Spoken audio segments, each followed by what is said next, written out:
sa pagtindig kasama ang sambayanang Pilipino. Ito ang Bombo Radio Philippines. Bombo Radio Philippines. Your trusted source of news and information. Basta Radio Bombo! Oras sa DYFM Bombo Radio Iloilo Philippine Standard Time 35 minutos makalikat sa takna ng alas 11 sa udto.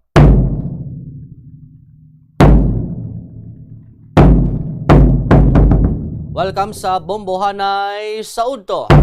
Talos kita temporaryo sa inyo regular anchorman Bombo Cham Hover. Biyernes kita karon petsa 7 sa bulan sa Agosto tig 2026. Masingkal ang init no sa palibot sa syudad kag probinsya sa Iloilo. Sa aton sa karon nga mga talpandon sa balita, Senator Judge Ping Lacson recommend sa Commission on Audit nga osisaon ang sa likod sang sining mga acknowledgement receipt may kantanan sa gihapon sa investigasyon sang impeachment trial ni Vice President Sara Duterte. Plus starta niya sa dili gid lamang sa madugay sa aton sa nga pagpangalagad kay isama ni karon sa natukiban nga ang part galaya sang COA way na sila naga-audit kun bala ang pangalan kag ang perma matutuon sa nga individual. No, tidra lang sila sa mga dokumento. At yan mo nang gina-recommend ni Senador Lacson nga dapat iusisaon yung gid parang mabalanta kung ang mga nagabaton sa ni naga-exist gid madris kalibutan. Tika nga sa ni for the 6 investigation karon ang mga pangalan tong nakabaton sang kwarta sa idalom sang Vice Presidente. Paano mo ni karon imbestigaran kay base kun why man to naga-exister. Sa duga sa karon nga balita transport sector ginaabi-abi ang liwat sa ning hugnat sang fuel subsidy sang syudad sang Iloilo. Ibalawon tali karon ang latest nga development sa area sa distrito sang Harong upod sa Bombo Siren kag lakip man ang reaksyon sang transport sector karon no. Sa aton sa Rimac Bombo kay madako-dako maning mabulig-bulig sa ila no. Sa Subo sa karon nga nagataas man ang mga blaklon ilabi na gid ang presyo sang gatong. Sa aton sa nga mga kabombote kun di kayo maayom ako na daw dasig kala ni mapagamiton ti pila lang ni no ang madalaganan at least kando makasapin-sapin gawa no sa aton sa nga mga drivers ining ayuda sa syudad. Sa duga sa Balita Association Barangay Captain President sa may distrito sang La Paz tudgan na langaw sa may Kongreso ang dalagan karon sang barangay and sangguniang kabataan eleksyon kay matandaan sa damlag lang ginaduso karon sa Kongreso ang paghalin no nga imbes kun tani subong nga tuig ang barangay niska eleksyon ni pa-schedule na sa 2028 sining BSKE. Sa aton sa nga tagpalamati kag tumlanati ikaw ang ordinaryong pumuluyo gawlantaw gapamati da anong imo sining nga sentimento kag subong makaruti balaon tabi ang mangin pahayagman sang ABC no Association of Barangay Captain sa may distrito sang La Paz. Sa aton sa nga pagpangalagad di kun tawo la siguro pamatian ta damo la sa hambal na may ara yung naghambal nga ti dapat lang madayon kay para lain naman na ang mamunos barangay may ara man naghambal nga ti mayuman kon hindi madayon kay para matapos anay sang kapitan sang barangay official ang iya sining mga proyektos barangay.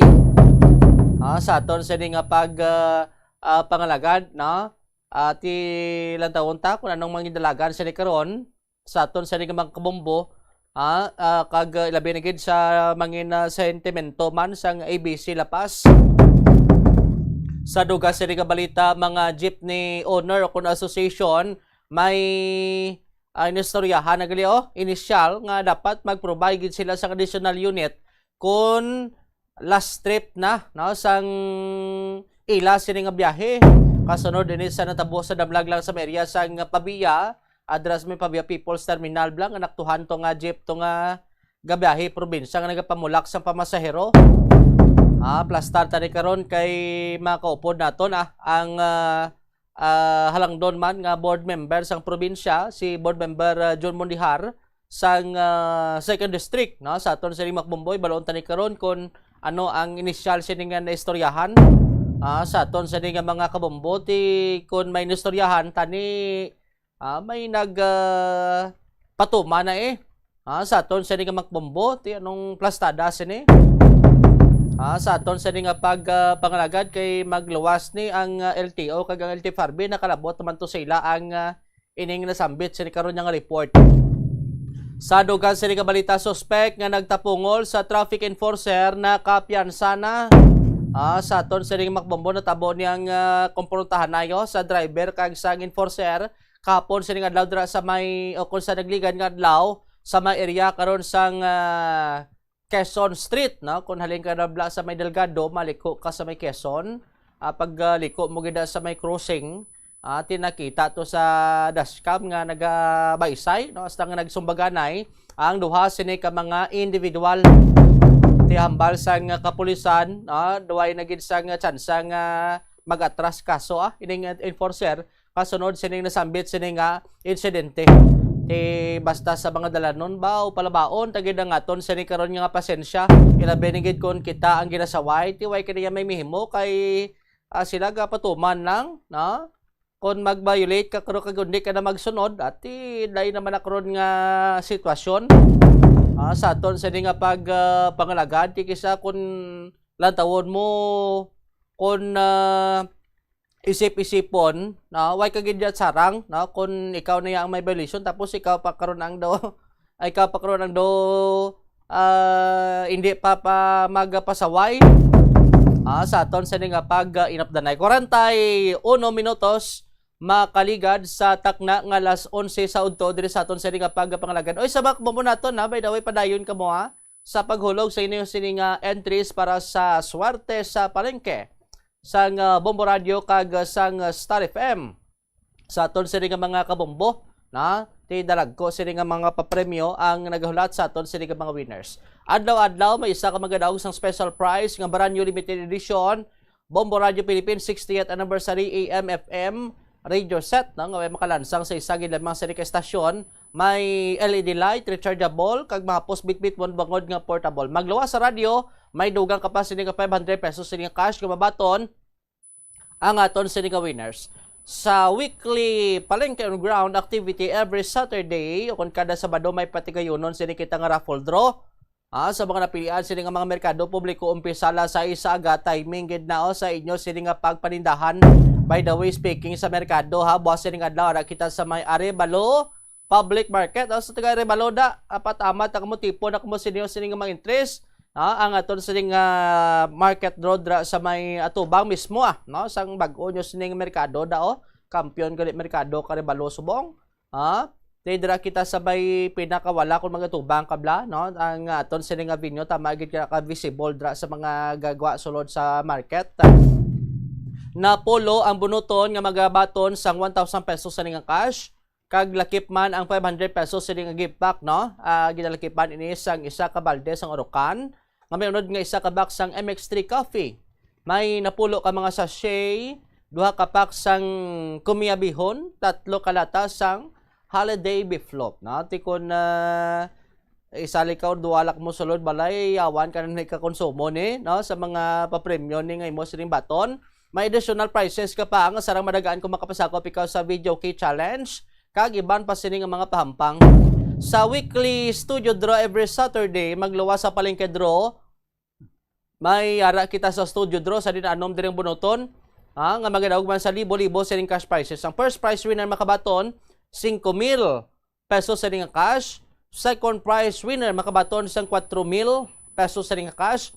Third prize winner makabaton sang 3,000 pesos sa nga cash. May tatlo pagid ka mga consolation prizes nga makabaton sang tag 1,000 pesos sa nga cash. Tanan nga mga non-winning entries qualified ina sa aton sa grand draw no. Hindi ka magabalakada kung hindi ka magabutan basi ko na ang imo sa swerte dito sa aton sa grand draw. ti dalagko pagid no nga mga papremyo ang nagahulat sa imo sa palaboto naton sini nga grand draw. Ariblaw ang mga dalagko sini nga mga papremyo, ang first prize winner makabaton 25,000 pesos sini nga cash. Second prize winner makabaton sang 15,000 pesos sini nga cash. Third prize winner makabaton 10,000 pesos sini nga cash, kang aton sini nga grand prize winner makabaton sang 1,000,000 ka pesos sini nga cash. Din ka din makakita kamo ni kidragko sini nga papremyo ti hindi na matuman kung hasta lang ka sa lantaw, hasta ka lang sa tulok. Dapat magtipon, magbakal sa mga entries naton, mga produkto, agod nga kamo ang makapasakop sa aton sini nga pa-promo. Diri sa aton sini nga pag inop danay ang mga produkto nga dapat ninyo sinitiponon amo ang mga masunod na atensyon sa mga promo participants naton. Gardenia, sa Gardenia masarap, fresh, nutritious, masiglakas basta Gardenia. Isa ka empty plastic loaves ang variant in size, isa na ina ka entry kung masami ka mo naga lakat aga pang o pasulod sa nyo gamiti kag sang Gardenia inyo sila kabataan kay makasigurado gid kamo nga mabusogid sa aton sining makbombo kaysa nga makabakal sa mga chulot-chutserya aga pa sa mga eskwelahan magluwas sa Gardenia may araman sang efficacent oil extra strength your everyday ginhawa para sa pananakit ng kwan. Isa ka cup o kon label in any size, isa na ina ka entry nagapala nakit imo sining kalawasan nagapala mo ipoy kay kanami sang epekto kung makapamanyos kantis ka magtulog. Syngenta, sa Syngenta bringing plant potential for life, isa ka label from any Syngenta brand in size, isa na ina ka entry sa mga farmers naton ba't yung masami nga pamroblema sa kung ano gamiton sa ila sining humayan. Narito stingin Syngenta bringing plant potential for life. Holiday shoppers, holiday shoppers Tocino, Sun Pride Tocino, tamis sarap. Isa ka label sang shoppers of Sun Pride shoppers in any variant, isa na ina ka entry. Ba't yun nami gini sa makbataan nga isa nga palamahaw lakon kagahon ti gamiti kay ang iya sining sini label ang mahimo mo nga bilang isa na ka entry. Sa aton sa mga kabombo. So, ang mga proof of purchase naton, tiponon naton ina para nga mahulog naton sa aton sa mga designated boxes sa syudad kag sang probinsya sang Iloilo. 47 minutos makaligad sa takna nga alas 11 sa aga diri sa aton sa nga panglagad. Istoryahan ta niya naiblo ang ining sugpon man sining ginpatigayon sining impeachment trial ni Vice President Sara Duterte.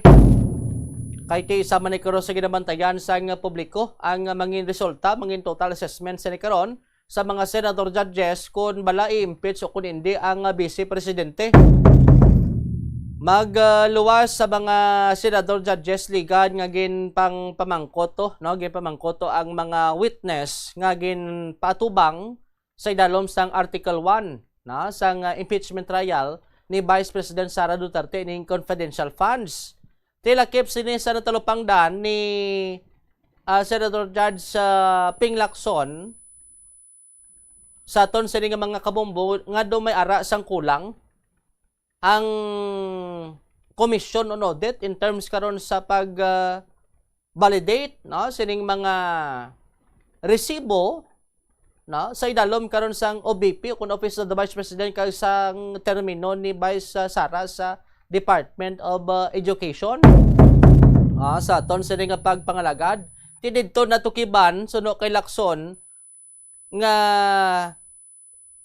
ang trabaho sang Commission on Audit sa aton sa nga mga kabombo amo ang mag-verify sang mga ebidensya sang resibo to abi kag sa aktual nga project o kon product abi kung may pamakal sila nga mga produkto to ti lantawon nila na kung nagasanto to sa resibo. O galing suno kay Senator Lacson, why na nila gina-validate kung bala ang mga pangalan nga raya sa acknowledgement receipt, no? Kag ang isa to sa nakita ti ang mga pangalan nga raya kuno sa mga sa acknowledgement receipt, why niya gina-validate kung bala naga-exist ginman diri sa aton. Sa aton sa nga pag pangalagad ti kasubong lamang to sa nagligad ng mga pensionar sini nga pangalan nga nakabaton sa nga pilato ka mga libo ka pesos to, no? Sanday Mary Grace Piatos to ngara sa acknowledgement receipt. Ti suno kay Senator Ping, tani gina-usisa ina, no, kung legit ina nga tawo ang nagperma sina. Ti suno sa natungdan, dapat nga ipa-recommend, no, sa taga-COA nga dalon sa ila sini nga joint circular kay mo tong sabat nga Attorney Wamil mo ang witness bla. Nangatiway sa ila kuno nga joint circular nga mag-obra sa mo sina nga mag-validate sa mga pangalan ngara sa acknowledgement receipt. Sa aton sa nga makbombo kay only ang ila sini ginahimo more on sa paper lang, no, paperworks lang suno diri sa kay Attorney Wamil. Sa aton sa nga pagpangalagati kun way guro na bukadani sa Senado sa subong ti way gili takbalo nga mo gili ni katabo nga magluwas niya sa pag-audit lang ang mga pangalan tuya kag ang perma why niya gina-validate kali sa nga COA. Arebla ang kabahin, no, sang pahayag sang pamangkot diri ni Senator Judge Ping Lacson. Ang intelligence saka confidential fund, hindi lamang sa pinapayagan o hindi pinagbabawal ang paggamit ng alias, kundi necessity for practical reasons, di ba? Yes po, Your Honor. And idadivert lang yung totoong tao na sa likod ng mga alias kapag declassified na o tapos na yung tinatawag na confidential or intelligence operations. Tama, di ba? Yes po, Your Honor. So ang tanong ko, wala ba kayong efforts na alamin kung sino yung mga nasa likod ng mga aliases na sinabit sa inyo? Since document-based lang po kami, Your Honor, hindi na po. Wala na po kami. Yan ang susunod yung tanong. Bakit paper audit lang kayo? Wala kayong physical? Parang bitin yung inyong pagsasagawa ng audit. Kasi paano nyo malalaman kung legitimate yung pumirma doon sa acknowledgement receipts kung hindi nyo inaalam kung meron bang totoong tao na nasa likod noong mga aliases na yon. Opo. Since what we do po in ICFAO po is compliance audit lang po, Your Honor. So kung ano lang po talaga yung provisions na nasasaad doon sa joint circular, yun lang po talaga yung ginagawa namin, Your Honor. That brings me to my next point. Baka pwedeng i-recommenda mo na i-amend nyo yung inyong JMC kasi parang bitin, no? In fairness to the concerned offices or persons na ino-audit, dapat kumpleto yung due process, di ba? Yes, po, Kasi Your kung paper lang, magre-rely lang kayo sa mga submission, hindi nyo inaalam, you don't go further than that, di ba? Anyway, wala ka naman doon hindi ka naman deputy commissioner pa o associate commissioner. So siguro, i-recommend mo na lang na i-amend yung inyong JMC. So my next question is, what? Nabatian ang kabahin, no, sa payag ni Senator Judge Ping Lacson sa aton sa nga pagalaga. Kag siguro di lang sa mo sining point sa investigation sang impeachment kundi sa iban pa sini nga mga opisina man ti dapat magluwas yang kun i-validate sang COA ang mga more on sa papers lang dapat i-check Manila kuno ang mga pangalan, no, kag kun balati ang mga perma kun matuod gid man sinada nga naga-exister kay ti kangay sini karon balaan mo ti ang impeachment trial tama ini sa kote. Hindi niya basta-basta impeachment lang sa mga manugbo sini nga mga opisyal kundi taas ning posisyon ang vice presidente. Teka nga sad to may mga pangalan to nga nakabaton ara sa acknowledgement receipt. Sa aton sining makbombo agod nga mapamatud-an kun tani nga kun bagati nakabaton gid man sila sang kwarda. Pila ka mga pangalan to kunday Piatos to, Mary Grace Piatos. sanday ano to, sanday Andy Lim, no? Andy Lim gid man, no? Do mo to.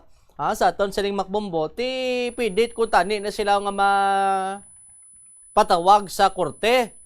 Kung sa Senado abi agud nga mag-witness kag pamangkuton kung nakabaton gid man sila sa amo sina kadako sini nga kantidad sang kwarta. Kay basta gani kung sa angay sina nga mga dokumento, mga acknowledgement receipt kung sino ang ara nga nakabutang sini nga pangalan sa gini nga nakabaton sa nga kantidad. Galing ti amo ni karon ginapaligban nga kung sino ng imo sining imbitaron kay hasta subong do di pa karon ma-establish gid kung ang mga pangalan nga ni naga-exister man diri sa aton sa kalibutan. Diri sa aton sa nga pag in of the night. Ti kabay pa no matulapang dan ini nga concern no kay ang punto malasaniti for the sake sa investigation nga mausisa to kung bala nakabaton gid man siya kag maklaruhan karon ang publiko kay malamo hindi niya hambal nga private mo kundi public funds ni ti dapat mabalaan kung diin gid man ka nagasaranto gid man no ang kantuan sini mga kantidad. 56 minutos makaligad sa takna nga alas 11 sa udto duga sini karong mga balita bantayan na after sang Bombo Network News kag sa pagpanumbalik man karon sang Bombo Hanay sa udto. Ini si Bombo Jomar Consumo Villa. This is Bombo Radio Philippines, the number 1 radio network in the country, your trusted source of news and information. Basta Radio Bombo.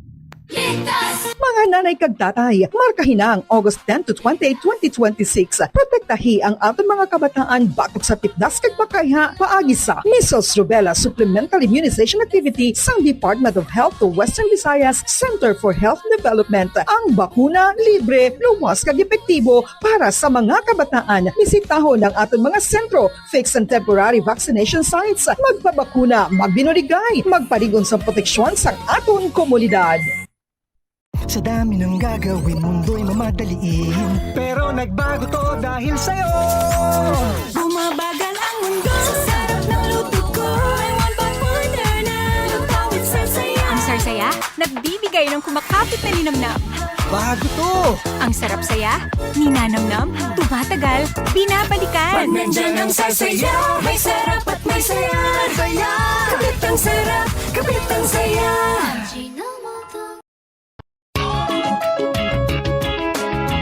Yari ang isa ka praktikal nga pamaagi agon makakinot sa paggamit sang tubig.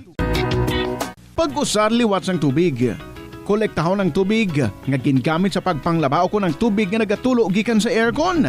Pwede mo ina magamit sa pagpanglimpyo sa salog, pagflash o kung pagbunyag sang tanom. Ang tubig nga abi mo wala na pulos, pwede pa yagali nga makabulig sa imong palibot.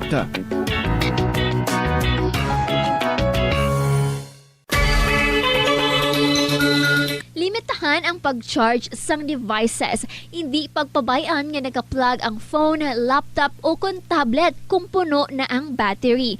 Patyon o kung i-unplug gilayon kung tapos na. Makakinot ini bisan gamay lang per device. Ilabi na kung madamo ang empleyado sa opisina.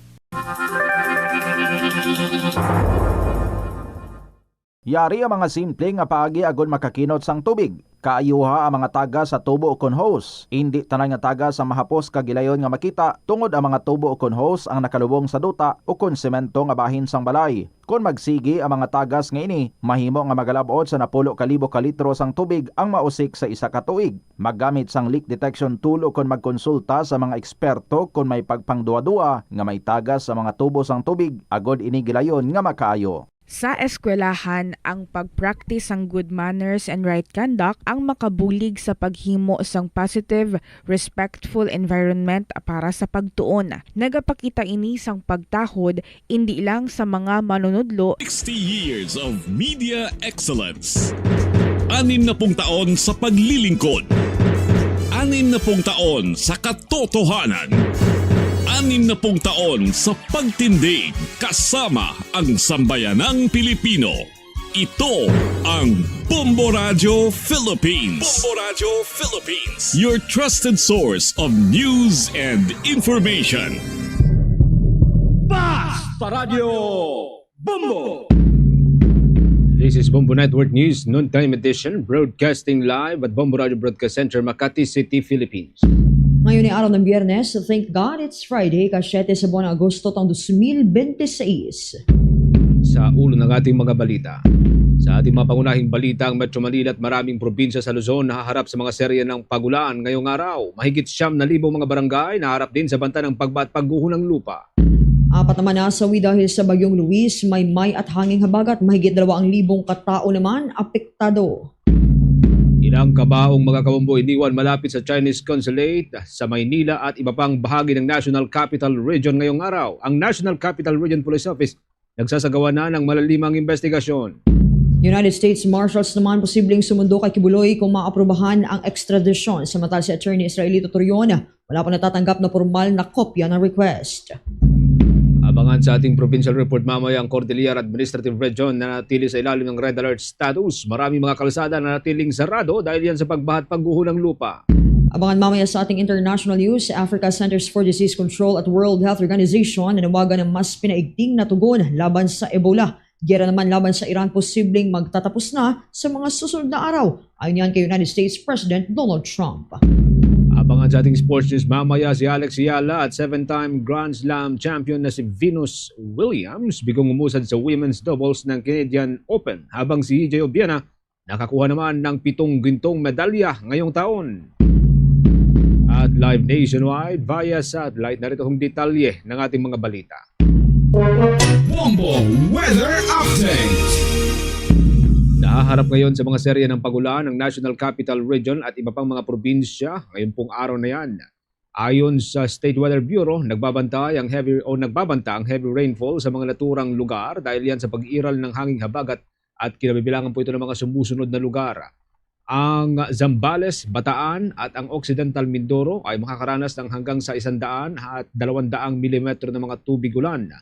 Nagbabanta naman ang 50 hanggang 100 milimetro ng tubig ulan ang bubuhos dyan sa may Ilocos Sur, La Union, Pangasinan, Abra, Benguet, Tarlac, Pampanga, Bulacan, Metro Manila, Cavite, Batangas at ang probinsya ng Antique dyan sa may bahagi ng Visayas. Inaasahan ding magtutuloy-tuloy ang mga naturang pagulan hanggang sa araw ng Linggo, Agosto 10. Dahil dito, pinapayuhan ng publiko na mag-ingat sa mga serye ng pagbaha na maaari pong magtagal ng ilang araw. Samantala, libu-libo mga barangay sa buong Pilipinas ang nahaharap sa mga banta ng pagbaha at pagguho ng lupa dahil yan sa halos walang tigil na pagulan. Ito'y batay ho dun sa updated rainfall forecast ng State Weather Bureau sa susunod na 3 araw at sa Geohazard Susceptibility Maps ng Department of Environment and Natural Resources, Mines and Geosciences Bureau. Kabuang 9,085 barangay ang natukoy na susceptible na ito'y binubuo ng mga sumusunod na lugar. Diyan sa Cordillera, mayroong 727 na mga barangay na apektado. Diyan sa Region 1 o Ilocos Region, mayroong 3,118. Diyan sa Region 2 o Cagayan Valley, mayroong 41 o 41. Sa Central Luzon o Region 3, mayroong 1,725. Sa Region 4A o diyan po sa may Calabarzon, mayroong 1,652. Dito sa Metro Manila o National Capital Region, 1,403. Sa Region 4B, diyan po sa may Mimaropa, 129. Sa Region 6 sa Western Visayas, 70 mga barangay. Batay sa 72-hour rainfall forecast ng Weather Bureau, ang mga residente sa nakalistang mga lugar o yaong mga nakatira malapit sa mga ito ay hinihikayat na manatiling alerto at manatiling handa. Hindi rin isinasantabi ang posibilidad na mas dumami pa ang bilang ng mga apektadong barangay habang nagpapatuloy ito hong mga naranasan po nating serye ng pagulan. Samantala, kinumpirma naman ng Office of Civil Defense na umabot na sa 4 ang nasawi dahil sa pinagsamang epekto ng bagyong Luis, Maymay at ng hanging habagat. Ayon sa ahensya, 2 ang nasawi sa Benguet matapos matabunan ng landslide, habang 2 rin ang nasawi sa rockslide sa Rodriguez Rizal. Mayroon ding isang sugatan sa Benguet habang wala namang naitalang missing. Umabot na sa 132,956 na mga individual o 39,879 na mga pamilya sa Ilocos Region, Cagayan Valley, Central Luzon, Bicol Region, Zamboanga Peninsula at Cordillera Administrative Region ang naapektuhan ng sama ng panahon. Sa bilang na ito, nasa 6,250 na mga individual o o 2,021 na pamilya ang pansamantalang nanunuluyan sa 61 evacuation centers.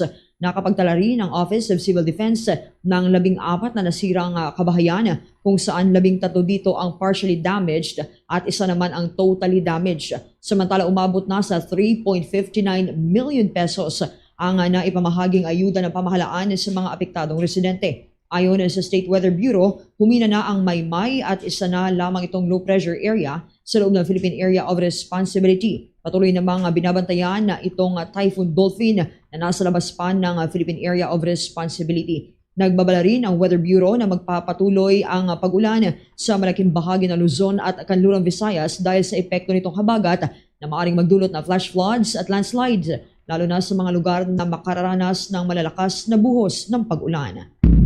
Sa kabilang banda naman, sa datos ng Department of Social Welfare and Development, lumobo pa sa 203,076 ang bilang ng mga individual na apektado sa pinagsamang epekto ng bagyong Maymay at ng hanging habagat. Ito ay katumbas na 58,446 na pamilya mula sa mahigit 500 na barangay. Pangunahing apektado rito ang Region 1, Cordillera Administrative Region, Cagayan Valley, Central Luzon, Bicol Region, Calabarzon at Mimaropa at Zamboanga Peninsula. Sa kasalukuyan, 80 evacuation centers ang nakabukas at kabuang 6,587 na mga individual ang pansamantalang nakatira sa mga ito, katumbas ito ng mahigit 2,000 pamilya. Halos 50 kabahayan naman ang apektado kung saan 5 dito ang totally damaged. Sa ngayon, nakapagpaabot na rin ang pamahalaan ng halos 3.6 million pesos na halaga ng tulong sa mga apektadong komunidad.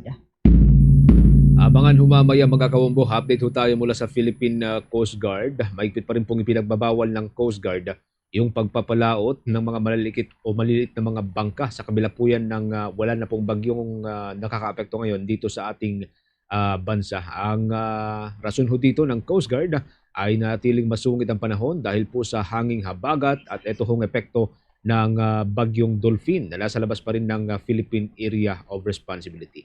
Nasa linya ho natin si Bomboy Isa Cotoner mula ho sa Philippine Coast Guard. Kaugnay pa rin po dito sa pagbabawal sa mga maliliit na sakyang pandagat na pumalaot dahil po sa masungit na panahon. Bomboy Isa.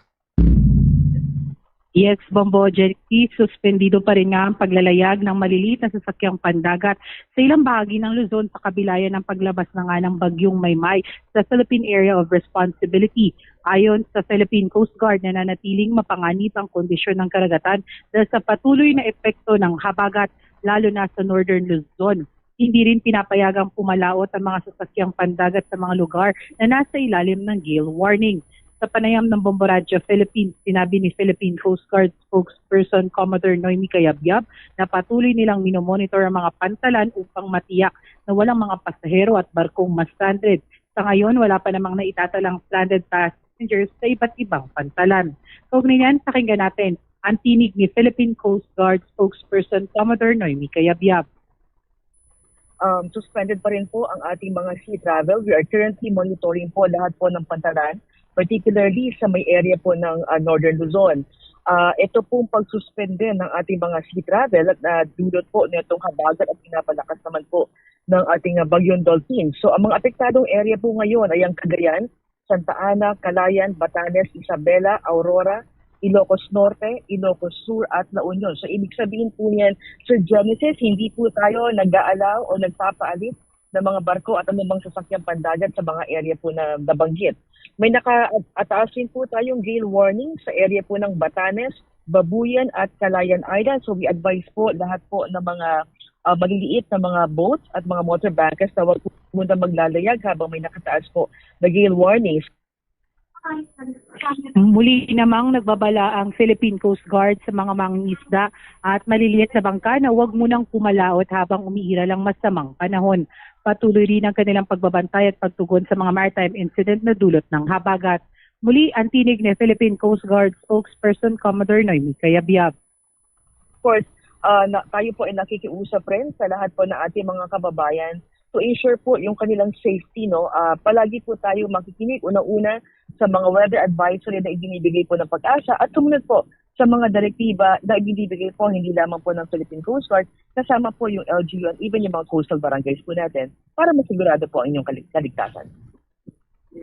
Samantala, sa iba pang balita naman, Bombo Genesis, na-recover ng Philippine Coast Guard ang isang hinihinalang bagay na natagpuan sa baybayin ng Barangay Babuyan, Claro sa Calayan, Cagayan, na hinihinalang ang bahagi ng isang rocket. Gayunman, sinabi ni Kayabyab na sa paunang inspeksyon ng kagawaran ay wala sila nakitang anumang markings na magpapatunay na rocket debris ito. Isinailalim muna ang naturang bagay sa kustudiya habang hinihintay ang masusing pagsusuri ng mga kinauukulang ahensya.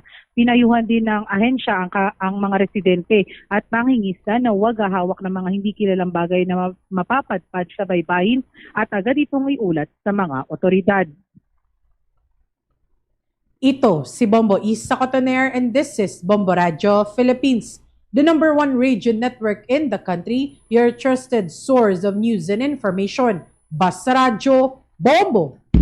Sa ibang usapin naman mga kabombo, Star Nation, hindi bababa sa 42 proyekto o 42 projects sa Taguig City ang umano'y na flag bilang ghost projects at may indikasyon ng illegal na reclamation sa bahagi ng Laguna Lake. Batay sa impormasyon, nagbahagi umano ang Philippine Reclamation Authority ng mga dokumento at iba pang ebidensya sa mga otoridad kaugnay ng mga proyekto sa C6 Laguna Lake area na inaasahang isusumite sa Office of the Ombudsman bilang bahagi ng posibleng pagsasampa ng mga kaso. Kabilang sa sinisilip ang umano'y ghost slope protection projects at reclamation na isinagawa ng walang kaukulang otorisasyon. Pinag-aaralan din umano ng pamahalaan ang posibilidad na ma-forfeit sa estado ang mga lupang na-recover kung mapatutunayang illegal itong reclamation. Kaugnay nito, nauna nang ibinunyag ni Senator Panfilo Lacson ang umano'y 14.4 billion pesos na questionableng infrastructure project sa Taguig mula taong 2020 hanggang taong 2025. Kabilang ang alegasyong ginamit ang pondong nakalaan para sa slope protection upang pondohan ang reclamation sa tabing Laguna Lake nang walang kinakailangang permit mula sa Department of Environment and Natural Resources. Paalala, ang mga alegasyong ito ay bahagi pa lamang ng iniulat na investigasyon at wala pang pinal na desisyon o hatol mula sa mga kinauukulang ahensya o korte. Mamaya mga kabombo, habangan po ninyo dahil makiki-update ho tayo mamaya mula sa Office of the Ombudsman kaugnay po ng ilang issue na sinasabing kinasasangkutan ng ilang mga senador. Nariyan po sa may Office of the Ombudsman ang liderato ho ng Senado. May pulong po ngayon, nakipagpulong ang liderato ho ng Senado kasama ang iba pang mga senador. Mamaya, alamin po natin ang detalye po ng pulong na yon kung meron na pong inilalabas ang naturang mga senador.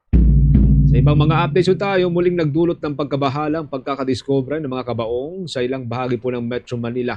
Isang kabaong ang iniwan po malapit sa Chinese Consulate sa may Barangay Belair dito sa Makati City.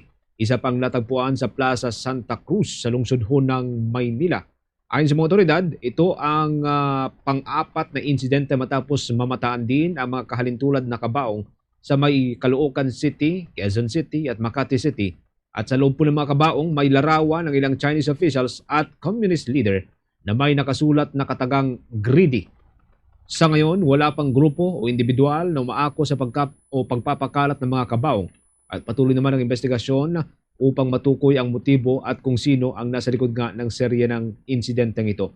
Kinumpirma na rin po mga kabombo ng National Capital Region Police Office yung pag-iwan nga ng mga kabaong sa iba't ibang bahagi ng National Capital Region. Pero sa inisyal na investigasyon, merong 5 kabaong ang iniwan sa Santa Cruz, Manila, Barangay 54, dyan sa may Caloocan, Barangay South Triangle sa may Quezon City, Barangay Santa Teresita sa may Quezon City, at isa rin dyan sa may Hilpuyat, dyan po dito po sa Makati City.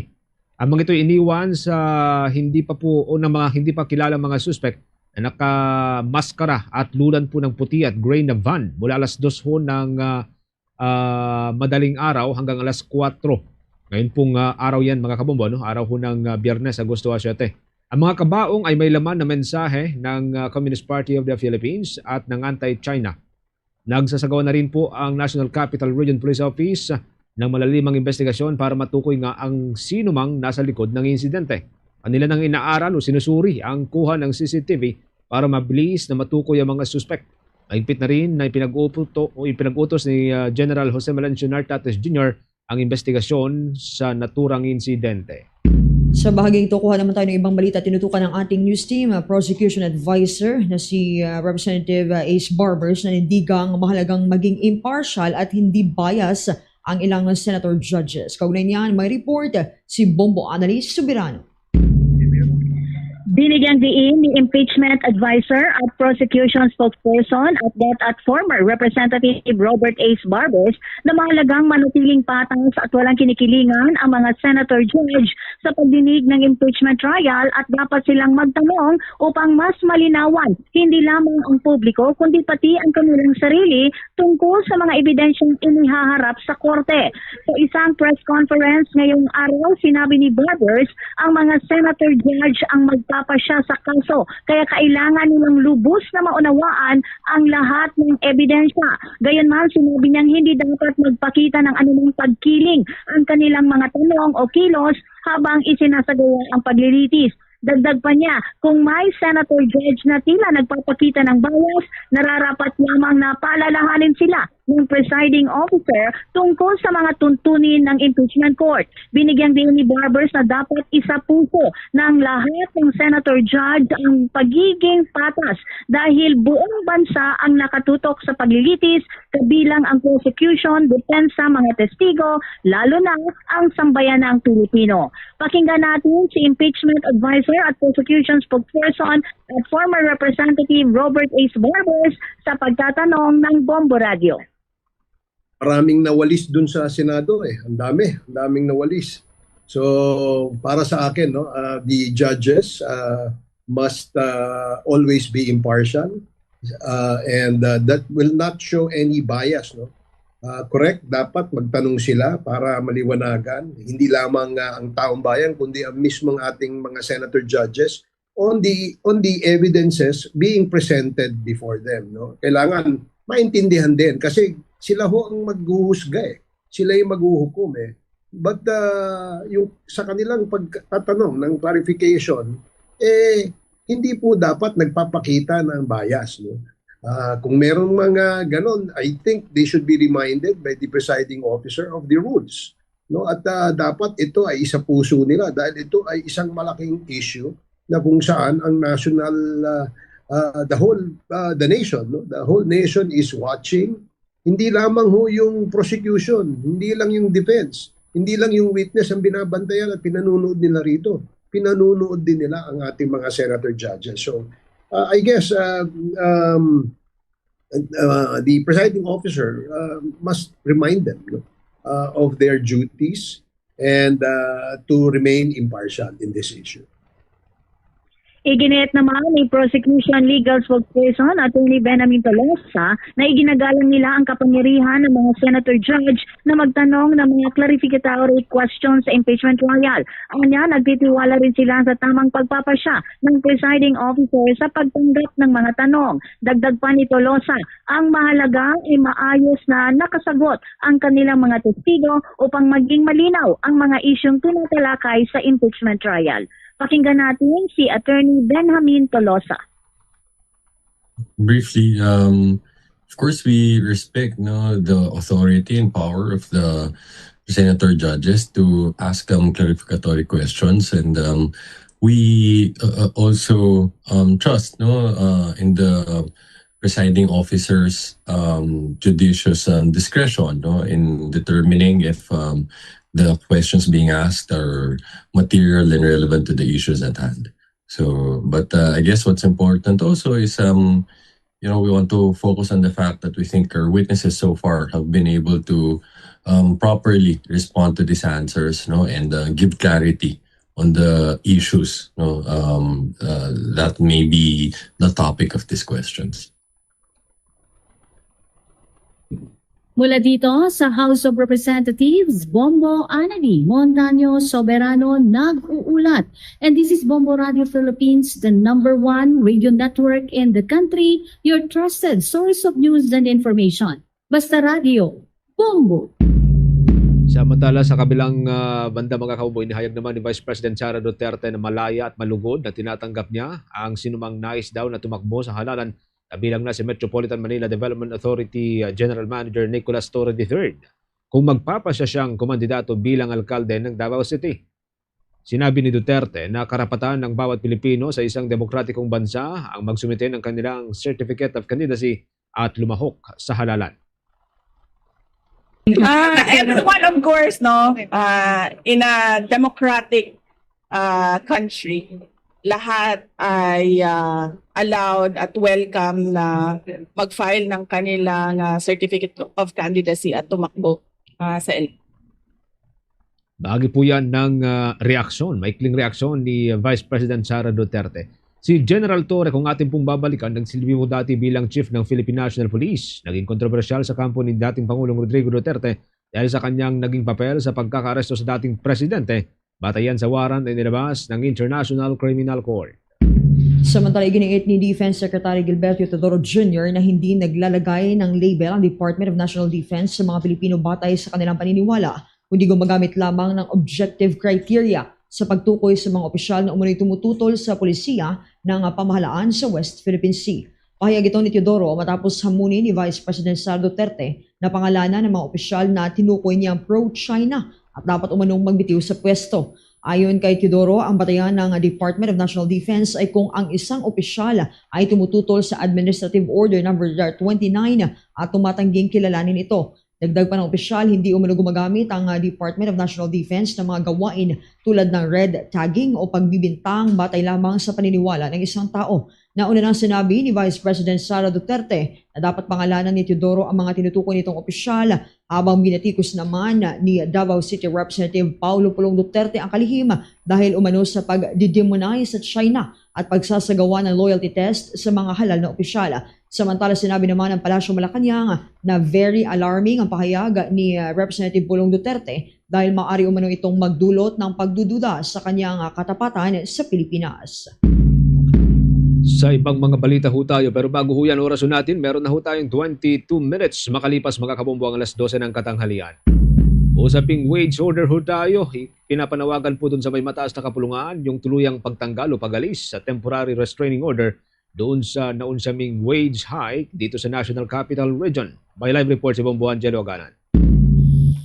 Bombo Genesis, Bombo Jai, matapos na mariing tutulan ng ilang mga senador ang inilabas na Temporary Restraining Order o TRO sa pagpapatupad ng wage hike sa National Capital Region, ang panawagan naman ngayon ay ang agarang pag-alis nito upang maipatupad ang 85 pesos na agarang aumento sa minimum wage ng mga manggagawang Pilipino sa NCR.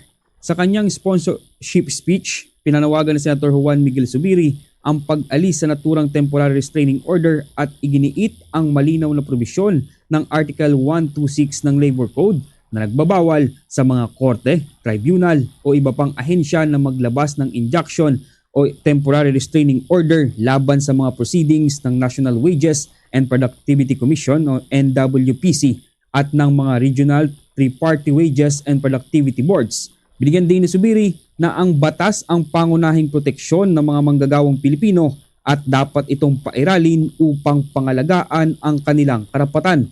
Dahil dito, umapilang senador sa mga korte na sundin ang umiiral na batas at pahintulutan ang agarang pagpapatupad ng wage hike para sa mga manggagawang Pilipino sa Metro Manila.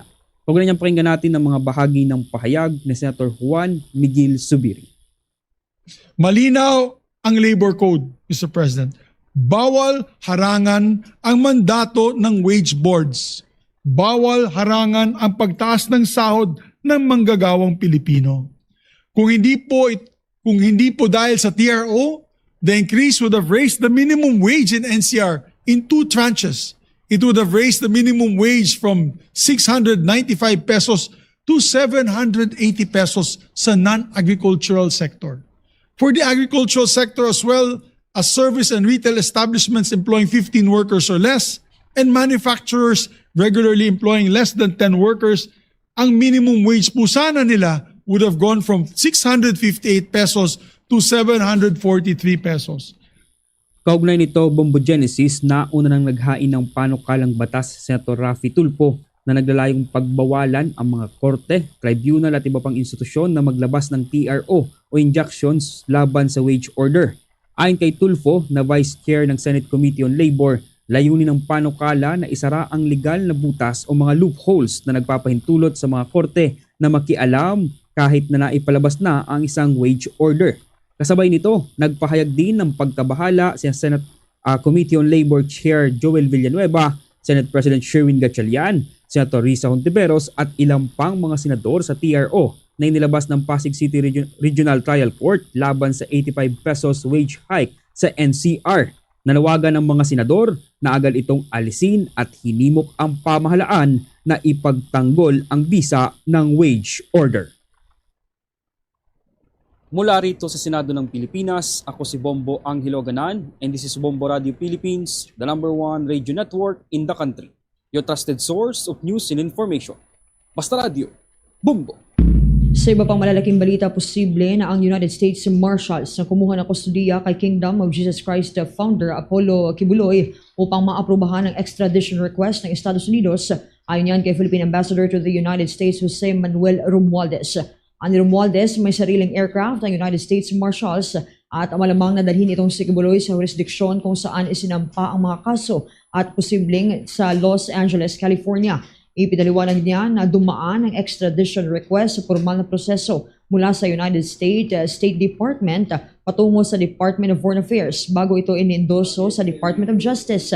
Aniya ang mga korte sa Pilipinas pa rin ang magpapasya sa magiging takbo ng extradition lalo't may nakabinbinding ang mga kasong kriminal si Kibuloy sa ating bansa. Binigyan din ni Romualdez na bagamat may obligasyon ang Pilipinas o makipagtulungan ito sa mga international cases tulad ng human trafficking at sex trafficking. Tungkulin pa rin ng pamahalaan at yaking mabibigyan ng makatarungang paglilitis ang sino mga Pilipinong i-extradite. Naharap itong si Kibuloy sa United States sa mga kasong sex trafficking of minors, fraud at bulk cash smuggling kaugnay ng 2021 indictments sa California. Sa Pilipinas naman, nakakulong siya sa Pasig City Jail habang nililitis sa mga kasong paglabag sa Republic Act 7610 at qualified human trafficking. Samantala, nanawagan naman si House Senior Deputy Minority Leader at mamamayang Liberal Party List Representative Leila de Lima na agad na ituloy itong extradition ni Kingdom of Jesus Christ founder na si Pastor Apollo Kibuloy sa Estados Unidos.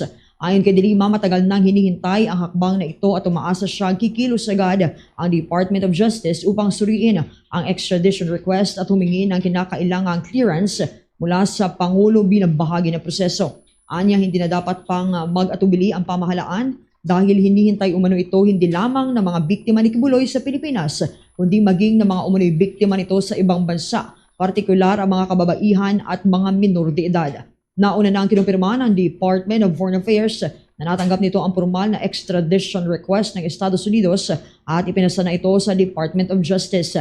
Inaharap ni Kibuloy sa United States ang mga kasong sex trafficking of minors, fraud at bulk cash smuggling kaugnay ng 2021 indictments sa California. Samantala nakakulong naman siya sa Pasig City Jail habang nililitis sa mga kasong kinakaharap sa Pilipinas. Samantala, wala pa munong natatanggap ng formal na kopya ng extradition request ang kampo ni Apollo Kibuloy, ang founder po ng religious organization na Kingdom of Jesus Christ. Ayon sa abogado ni Kibuloy na si Attorney Israelito Torion, wala pa silang natatanggap ng formal na abiso kaugnay ng iniulat na extradition request ng gobyerno ng Estados Unidos. Sa kabila yan ng nauna ng konfirmasyon ng Department of Foreign Affairs na mayroon nang request.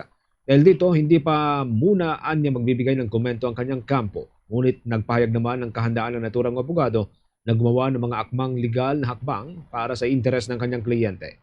Sa kabilang banda naman, nagpapatuloy pa rin ang operasyon ng Kingdom of Jesus Christ sa kabila ng sinapit ni Kibuloy kasama ng pagkaka-freeze ng marami niyang ari-arian.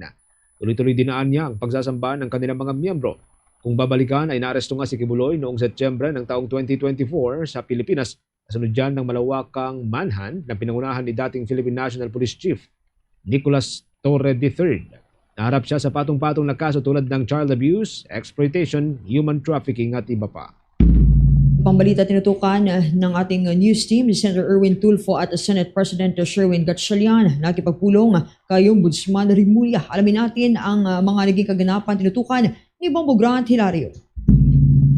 Bombo Jai, Bombo Genesis, dumating sina Senator Erwin Tulfo at Senate President Sherwin Gatchalian sa Office of the Ombudsman ngayong araw, ika-7 ng Agosto. Sa kanilang pagpunta sa Tanod Bayan, sila ay nakapagpulong mismo kay Ombudsman Jesus Crispin Boying Remulla kung saan tinalakay ang patungkol sa mga kaso may kinalaman sa manumalyang flood control projects.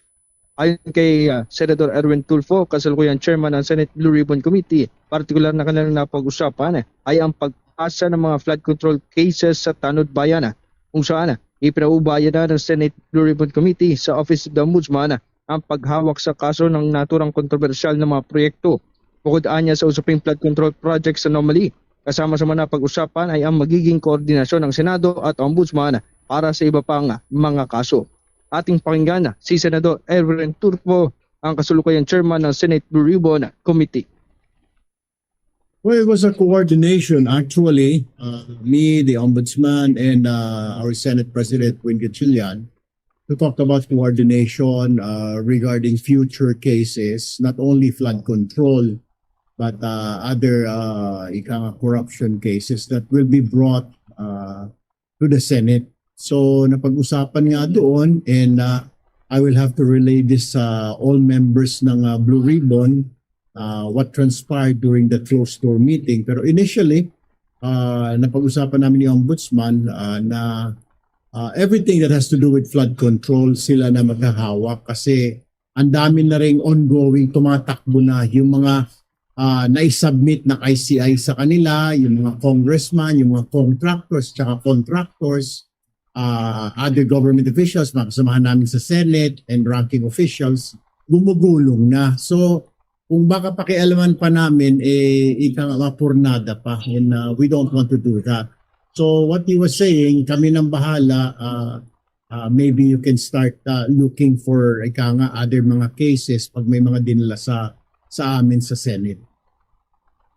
Ayon kay Senator Erwin Tulfo, nakatakdang ipasa o i-turn over na ng Senate Blue Ribbon Committee sa Tanod Bayan ang lahat ng mga dokumento. Subalit pupulungin pa raw niya ang lahat ng mga senador na miyembro ng komite upang mapag-usapan ang patungkol sa naturang koordinasyon.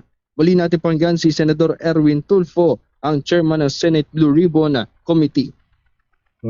Yes, initially nagbigay na ng docs yung BRC dito sa Blue Ribbon sa Ombudsman. Kaya nga, yun nga, yung gumulong na yung kaso ni former speaker. At yung mga statements mula sa Blue Ribbon hearing. So yung documents BRC, bibigyan nyo na lahat? Well, we'll just have to turn it over. Well, we'll have to we'll have to meet with the entire membership para pag-usapan namin yun. Both the majority and minority members of the Blue Ribbon. They need to approve? Well, they have to. We have to. Majority, kung ayaw nila, then we'll have to approve it. Ibinahagi naman ni Senador Erwin Tulfo na ang pag-turnover ng mga flood control cases ay alinsunod na rin sa hiling ni Ombudsman Boying Remulla na siyang pinag-usapan sa pagdating nila o pakikipagpulong ngayong araw. May isa pang ulit na pakinggan ang naturang senador. And that's what he said, na gusto niya kung pwede para hindi na baka bumangga pa dun sa investigation nila. Kasi ganun din naman, di ba? Mag-i-investigate ka. If you're fact-finding ka, you're investigating also. When will you start the transfer of maybe turnover? I will have to meet with the membership of the Blue Ribbon para pag-usapan namin when do we turn it over. Kailangan din namin ma-inform lahat ng members ng Blue Ribbon Committee. Pamugran. Yes, Bombo Genesis. Isang katanungan lang doon sa sa Taguig City. Any mention doon sa sinasabing flood control scandal sa may Taguig City? Bombo Genesis, particular yan sa yung pinasa nga o yung inimbestigahan din ni Senator Panfilo Lacson, no? Nabanggit kanina na ang patungkol dito ay ipinaubayan na lamang doon sa ayon ng pakialaman ni Senador Erwin Tulfo bilang Senate Blue Ribbon Committee head o chairman sapagkat ipinasa na din ito sa Office of the Ombudsman. Ayon sa kanya ay ipauubayan na lamang yung mga flood control cases, ipapasa, ita-turn over sa Tanod Bayan at tututukan na lamang yung iba pang mga mahalagang kaso para sa pagbubukas muli ng pagdinig ng Senate Blue Ribbon Committee. Bombo Genesis. Pero ang dati ang sabi ni Senator Erwin ay pwede ring mabanggit doon sa kanilang investigation kung sakaling magbubukas ang Senate Blue Ribbon Committee ang tungkol sa may Taguig City. Ngayon, kung merong hawak ang Senate Blue Ribbon Committee na document doon sa may Taguig City, kung sakaling may skandalo man doon sa kanilang mga flood control, anong sabi ni Senator Erwin? I-turn over din nila sa Ombudsman para mapalakas yung kaso niya. Bombo Genesis, isa lang yung malinaw na sinabi ni Senador Erwin Tulfo. Yan ay yung mga kaso o anumang aksyon na gagawin ng Senado patungkol sa flood control cases ay ipinauubayan na nito sa Office of the Ombudsman. Yan ay batay at alinsunod sa naging hiling na din ni Ombudsman Boying Rebulya at paliwanag nila ay dahil upang sabi nga niya na sa Ombudsman na yung flood control cases upang matutukan ng Senado yung iba pang mga kontrobersyal at yung mga mahalagang investigasyon na dapat rin matutukan na mahalaga para sa taong bayan. Bombo Genesis. Oo, medyo controversial lang kasi nga si Senator Erwin ay isa doon sa mga, laging binabati ko si Senator Alan Peter Cayetano. And then makita natin, biglang makita natin si Senator Erwin na nakipagpulong sa may Office of the Ombudsman. Walang ganitong anggulo na nabigyang daan kanina during the press conference? Maikli lamang yung panayam kay Senator Erwin Tulfo kanina. Kanina ang nabanggit niya ito yung koordinasyon ng Ombudsman at Bombo Genesis yun nga na bukod kay Senator Erwin Tulfo ay dumating din maging si Senate President Sherwin Win Gatchalian at napag-usapan yung patungkol dyan sa flood control cases at yung mga iba pang usapin na hindi na inilahad pa o ibinahagi pa ng naturang senador. Bombo Genesis. Bombo Jai? Bombo Grant, alam namin isa din sa beat area na hinahawakan mo ang National Bureau of Investigation. May information na umalis ng bansa si Representative Leandro Leviste kasama ang kanyang ina na Senator Loren Rigarda. Ano yung mga initial information dito from the Chief of NBI? Bombo Jai, ang tanging kumpirmasyon na ating nasagap ay ito nga yung pag-alis ni na Senator Loren Legarda at ni Representative Leandro Leviste. Yan ay noong Agosto 2 kung saan ay pumunta o tumungo sila pa Hong Kong at base na din Bombo Jai nabanggit mo ay kanina kay Senator Erwin Tulfo ay ibinahagi niya din na mayroon niyang ganitong pagpapaalam si Senator Legarda na umalis. Anya ay ipinaalam nito para sa medical appointment or medical concern para sa paglipad nila paalis ng bansa. Bombo Genesis and Bombo Jai.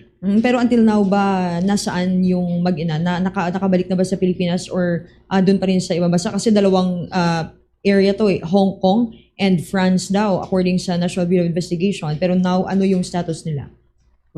Ang status Bombo Jai ay magkahiwalay na flight yung sinakyan at yung sinasabi ni Senator Erwin Tulfo base sa kanyang ibinahagi kanina ng matanong kanina yan sa panayam ay inaasahan na posible na babalik din ang mga ito. Ngunit sa particular na petsa kung nakabalik na ngayong araw, ang impormasyon ay yung pag-alis pa lamang, Bombo Jai.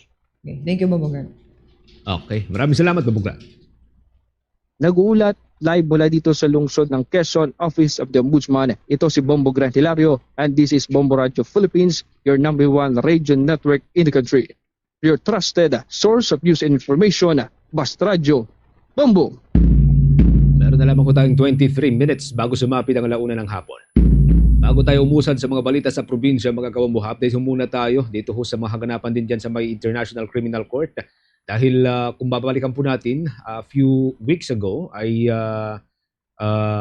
hindi po natuloy ito kung nakatakdasan ng pre-trial briefing para sa kaso ni former President Rodrigo Roa Duterte. Habang binuksan din po ng International Criminal Court yung pong application para ho doon sa mga victims na nagnais pang mapasali na maging testigo laban sa pangalawang Pangulo. Kasama ho natin or laban kay former President. Kasama ho natin mga kaumbo si Attorney Nery Colmenares, ang nagsisilbing counsel for the families ng extrajudicial killing victims, mga biktima ng drug war ng nakalipas na administrasyon. Maraming salamat. Thank you so much for joining us, Attorney Nery. Si Bombo Genesis at Bombo Jai ho ito. Welcome sa Bombo Radio Philippines sa Bombo Network News. Kamusta ho yung mga preparation ho ninyo, including yung mga biktima ng drug war na inyo pong nire-represent? Kasama na rin po dito yung pong application nila para mai-consider na victim at witness doon sa kaso ni former President. Attorney. Yes, well, una, nag-cancel na ng isang preliminary conference ang ICC kasi hindi pa handa ang both parties at nakareset yun sa September. Tapos nakaset pa rin yung trial sa November 30. So tuloy yun. Wala namang paggalaw doon sa kahilingan ni President Duterte na ma-release sa kulungan. Wala namang paggalaw doon sa kahilingan niya na kung baga unfit siya for trial. Ganon pa rin yun. At sigurado para sa akin, matutuloy ang trial sa November 30. Ngayon, ang pangalawang development diyan ay ganito. Nagbubukas ang ICC ngayon ng mga aplikante para mga victims na gusto o nais maghanap ng hustisya para sa kaanak nila, pwede silang mailista doon sa kaso.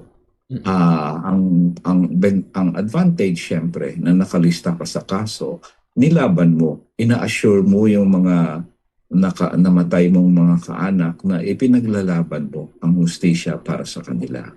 Pangalawa, syempre maging bahagi ka ng kasaysayan kumbaga sa kaso na mag-i-ensure na ang tao na inaakusahang pumatay sa iyong kaanak ay maparusahan.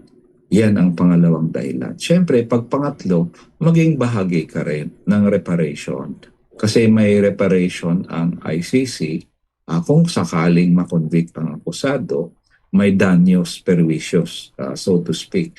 Kung baga, may babayaran o kaya may reparation, be in kind or monetary, sa mga biktima para lang naman makatulong sa biktima ng war crimes. So, napaka-importante para sa tatlong dahilang yan na sana marami pang mga biktima o kaanak ng biktima ang mag-apply bilang biktima sa ICC, no? Para mailista naman sila officially doon sa record ng kaso. Dati nababanggit po ninyo na plano ho ng mga victims na sumama rin kapag nag-start na po ang trial by November 30. As of now, meron na ho ba tayong listahan? Or kung meron man, gaano na po karami yung mga victims na nagpahayag po ng kanilang pagnanais na makapunta sa start po ng trial, Attorney? Actually, tingnan muna namin may gusto bang pumunta na kaanak doon sa Hague.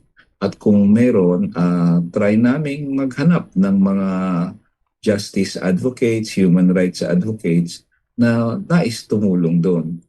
Unlike sa kila President Duterte na yung mga kaanak niya pwedeng balik-balik sa Hague kasi dami nilang pera.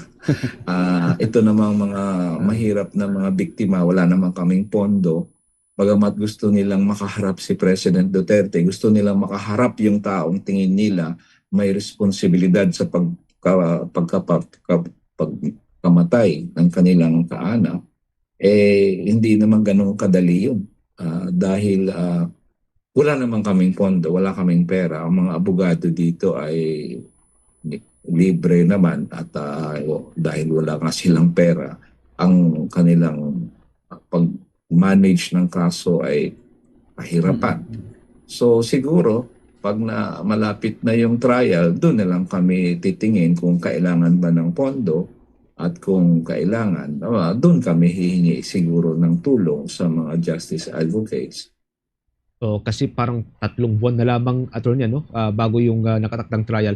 Anyway, bago ho nito ay may nabanggit si US President Donald Trump na kailangan ng buwagin ang International Criminal Court. Ngayon, ang tanong ko, will it have any bearing doon ho sa kaso ni former President Duterte at yung nakatakdang trial na ho sa kanya by November 30, sir? Yes. Well, una muna, nagulat ang marami. Bakit nag-claim ang US na inaatake ang kanyang soberanya ng ICC? Ni walang kaso ang US doon sa ICC. Ni walang nakukulong na Amerikano doon sa ICC. Kaya nagulat ang lahat na bakit inaatake ng ICC ang US. Kung ang tinutukoy ng US yung may warrant doon sa aliado niya na katulad ni Netanyahu ng Israel, hindi yung dahilan para birahin mo ang korte kasi grabe naman talaga ang nangyayaring gulo doon sa Gaza, di ba, sa Palestine. Ang may warrant naman doon, hindi lang yung Israel, kundi yung Hamas din, yung kalaban ng Palestine. So, hindi talaga namin makita ang dahilan bakit kiniklaim ng US na inaatake ang soberanya niya ng ICC at kaya gusto niya nang ma-dismantle ito o atakihin ang ICC. Parang bully ang US kasi parang China din ba na nambubuli at ayaw ng katulad ng China at ng US na ayaw maging miyembro ng ICC dahil tingin nila sila ang superpower at wala na dapat mas lamang sa kanila o mas mataas sa kanila na mga tribunals. So ngayon, ang tanong, anong impact nito sa ICC? Ang implikasyon sa ICC, syempre, una, tinatakot mo yung korte. So, hindi natin alam kung ang korte ay matakot. No? Posible hindi na sila mag-iimbestiga o kaya posible naman may pangamba ang mga sumusuporta sa kanila. Kung halimbawa dyan ay yung Japan, di ba? So, hindi natin alam kung ganun ang mangyari. Pero, may ganun ang gustong mangyari ng United States na ang ICC ay matakot at ang sumusuporta ay matakot. Ngayon, doon tayo sa pangalawang tanong, may impact ba ito sa Pilipinas? Dalawa ang impact niyan sa Pilipinas. Ang unang posibleng impact ay sa kaso ni President Duterte dahil posible na matakot ang Malacanang at hindi na sila talaga magko-cooperate sa ICC. So, grabe naman yung epekto noon sa mga mahihirap na may kaso doon sa ICC dahil sa EJK ng mga kaanak nila nung panahon ni President Duterte. So, paano na lang yung hustisya sa kanila? Bumujay, with your follow-up, Attorney. Okay, Attorney, is it possible na parang preemptive lang yung ginawa ni United States President Trump? Kasi kung babalikan natin yung ginawa ni former President Duterte nung nagbantang International Criminal Court na imbestigahan nila ang drug war, agad na umalis yung Pilipinas mula sa Rome Statute. Considering yung daming gera na pinasok ng United States, is it possible na ganito rin ba yung pangamba ng Presidente ng Estados Unidos? Pwedeng natakot si President Trump na dahil marami silang ginigera, marami silang nilulusob ng mga bansa, baka pwede silang habulin ng ICC kung may atrocities na ginawa sila sa mga katulad ng mga in-invade nilang bansa mula yan noon hanggang ngayon. So, pwedeng preemptive yan kasi wala kaming nakitang direct na dahilan. Wala namang ginagawa ang ICC sa US, biglang nagsalita sila ng ganitong klaseng pananalita. So, natatakot sila na baka halimbawa may binomba sila sa Iran na mga sibilyan na dinamay nila. Natatakot sila na posible mangyari yon sa kanila. Katulad ng Russia. Ang Russia, hindi rin miyembro ng ICC yan, pero ang problema ng Russia, ang Ukraine, nag-member sa ICC. Kaya ito ngayon yung isang halimbawa. Ang Ukraine, hindi siya member ng ICC noon. Kaya nung in-invade siya, wala talaga siyang panangga doon. Binibira ang mga civilian niya. Wala siyang panangga . So, ang sumali siya sa ICC later, para may panangga siya. Dito sa Pilipinas, palaging sinasabi ni President Duterte, lulusubin tayo ng China. Hindi naman ako naniniwalang totoo yan, pero sabihin mo, nagkatotoo yung sinabi ni Duterte. Di wala rin tayong panangga. Di ba? Parang panangga natin yan pag nilusob tayo, di ba? Kasi after na naging babala ni President Trump, maraming information kumalat sa internet saying na former President Rodrigo Roa Duterte will be freed, will be released in a matter of months kapag nabuwag itong International Criminal Court. May posibilidad bang makakalaya ang dating Pangulo? Hindi. Wala yun. May impact yan sa kaso ni President Duterte pero hindi lalaya si Duterte sa 3 buwan o 6 na buwan pag hindi pa tapos yung kaso niya. Tatapusin yung trial ni President Duterte at doon natin malalaman kung guilty siya or absuelto siya. Pero hindi siya lalaya dahil tinakot ng Amerika ang maraming bansa sa buong mundo. And with this development, Attorney, including yung issue kay Prosecutor Karim Khan, maapektuhan ba ang pagnanais ng marami sa Pilipinas na makabalik na ang bansa bilang miyembro ng Rome Statute? Yes, well, siyempre, una muna na gustong matanggal si Karim Khan ng US. tayo, ma-impact ba sa atin yung atake ng US sa ICC sa ating paghangad ng marami sa atin na makabalik tayo doon bilang panangga natin sa mga human rights violations ngayon o in the future. Ako, I have to admit, kung matakutin si President Marcos at ang Malacanang, may impact yun. Kasi ayaw nilang bumalik sa ICC dahil takot sila sa US.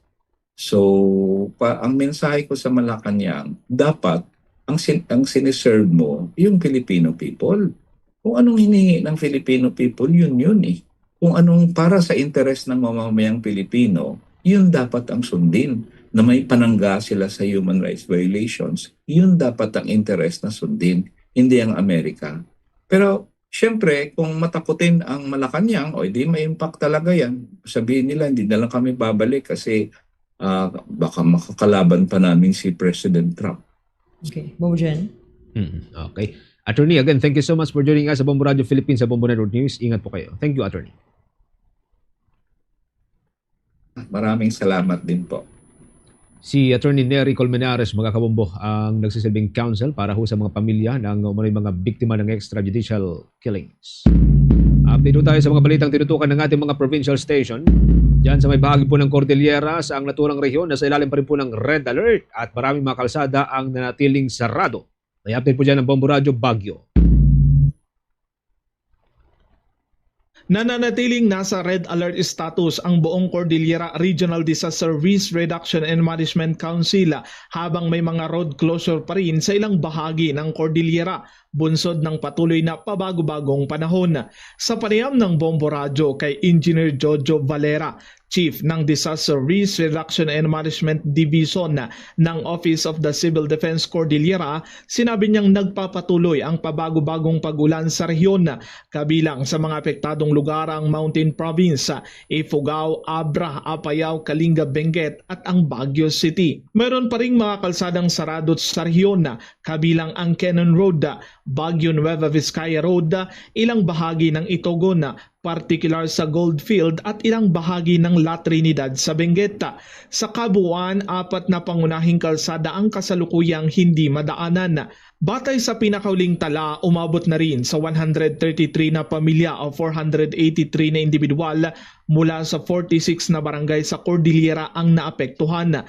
Patuloy pa ring isinasagawa ang assessment at validation sa iba pang apektadong lugar. Ayon kay Valera, tuloy-tuloy rin ang pag-update ng datos ng Department of Social Welfare and Development Field Office Cordillera. Nang tanungin tungkol sa water level ng Ambuklaw at Binga Dam sa Benguet, sinabi ni Valera na hindi pa naaabot ng mga ito ang kanilang normal operating level.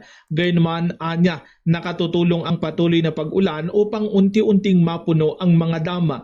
Samantala, muling pinaalalahanan ni Valera ang publiko na unahin ang kaligtasan at ugaliing magplano ng mabuti bago bumiyahe. Hinihikayat din niya ang lahat na maging mapagmatsyag sa kanilang paligid dahil nananatili ang banta ng landslide, pagbaha at madudulas na mga kalsada.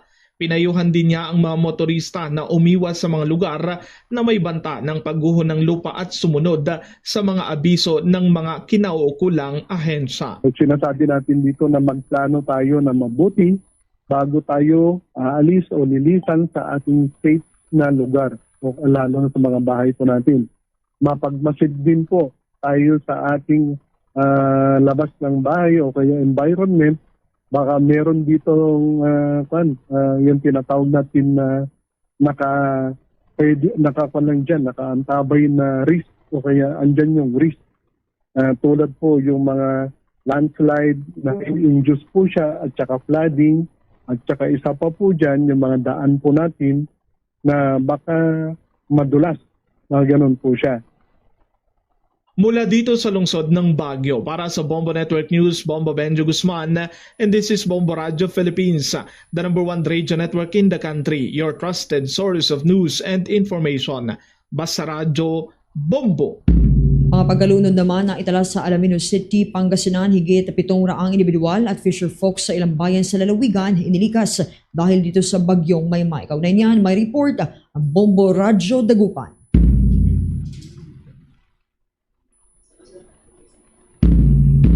Balikan po natin mamaya ang Bombo Radio Dagupan mga kabombo at iba pang mga provincial report, mga balita mula po sa ating mga provincial station. Meanwhile, bago ho tayo tuloy mag-exit sa ating pong balitaan, sa ating pong newscast mga kabombo, maki-update ho muna tayo dahil posible po magkaroon ng malakihang rollback sa presyo ng mga produktong petrolyo sa susunod na linggo. No? Or magkaroon po ng tapyas presyo sa mga produktong petrolyo. Ating pong business report mga kabombo, posible daw kung magkaroon ng big time rollback sa presyo ng mga produktong petrolyo sa susunod na linggo ayon sa Department of Energy. Ayon kay Oil Industry Management Bureau Director Rino Abad, bagaman hindi pa muna ibinunyag ang eksaktong halaga ng bawas presyo o ng rollback, tinak po niyang magiging malaki ang inasahang rollback. At nais ho nitong si Secretary Energy Secretary Sharon Garindin na opisyal na ihayag niya mismo ang eksaktong price adjustment. Yan po'y sa araw na ho ng Lunes. So sa ngayon, hindi muna tayo makapaghatid ng expected na price adjustment, kundi abangan na lamang po ito sa araw ng Lunes. Batay po sa Department of Energy, ang inasang rollback ay bunsod dyan ng patuloy na pagbaba ng presyo ng langis sa pandaigdigang merkado. Kasunod pa rin po yan ng pagluwag ng tensyon sa gitnang silangan. Balik ko tayo sa balita ng Bombo Radio Dagupan mga kabombo. Meron pong mga naitalang mga pagkalunod ho dyan at daan-daang mga individual ang indilikas. May report dyan ng Bombo Radio Dagupan.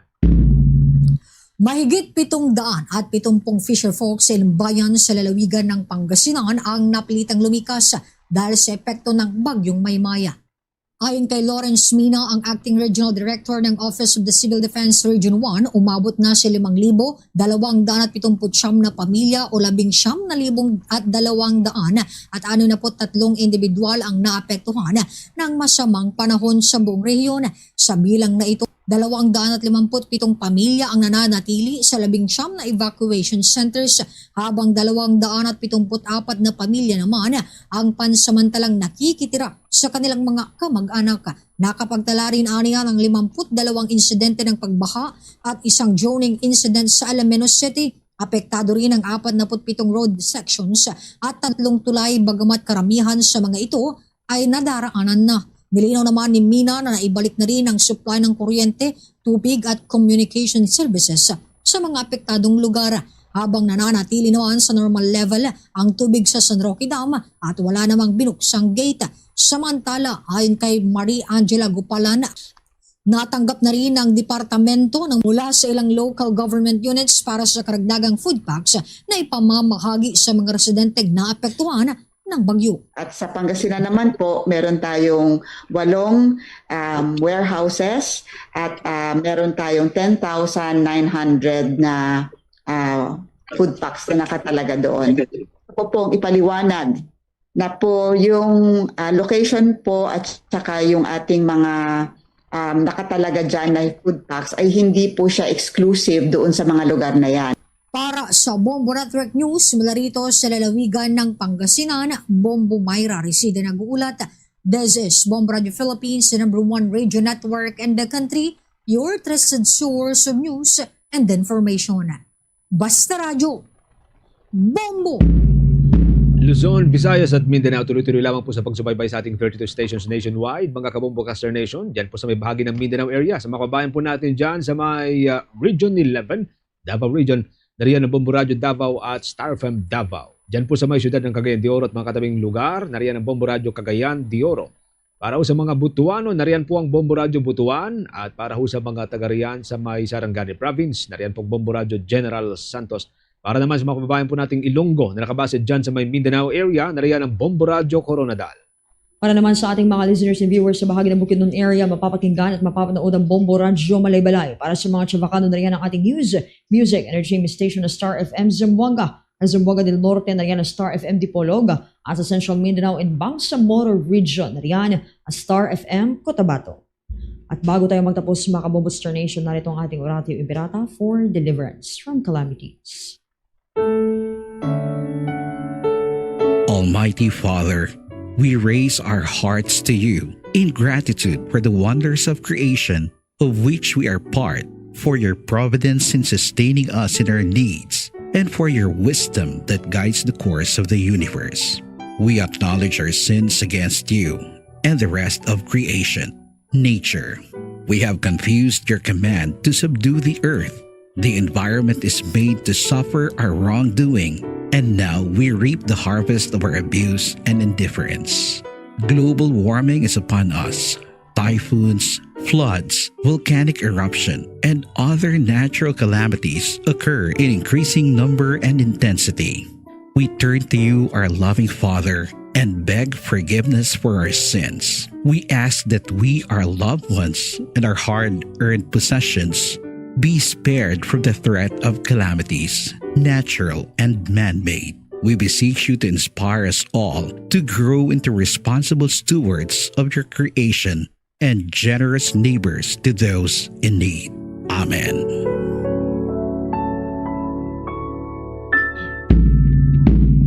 Yan na pong kalipunan ng ating balitaan para sa pangtanghaling edisyon ng Bombo Network News, ang back-to-back winners sa Catholic Mass Media Awards bilang Best News Program. Mula dito sa News Center Makati, this is Bombo Radio Philippines, the #1 radio network in the country, your trusted source of news and information. Basta Radio. Bombo.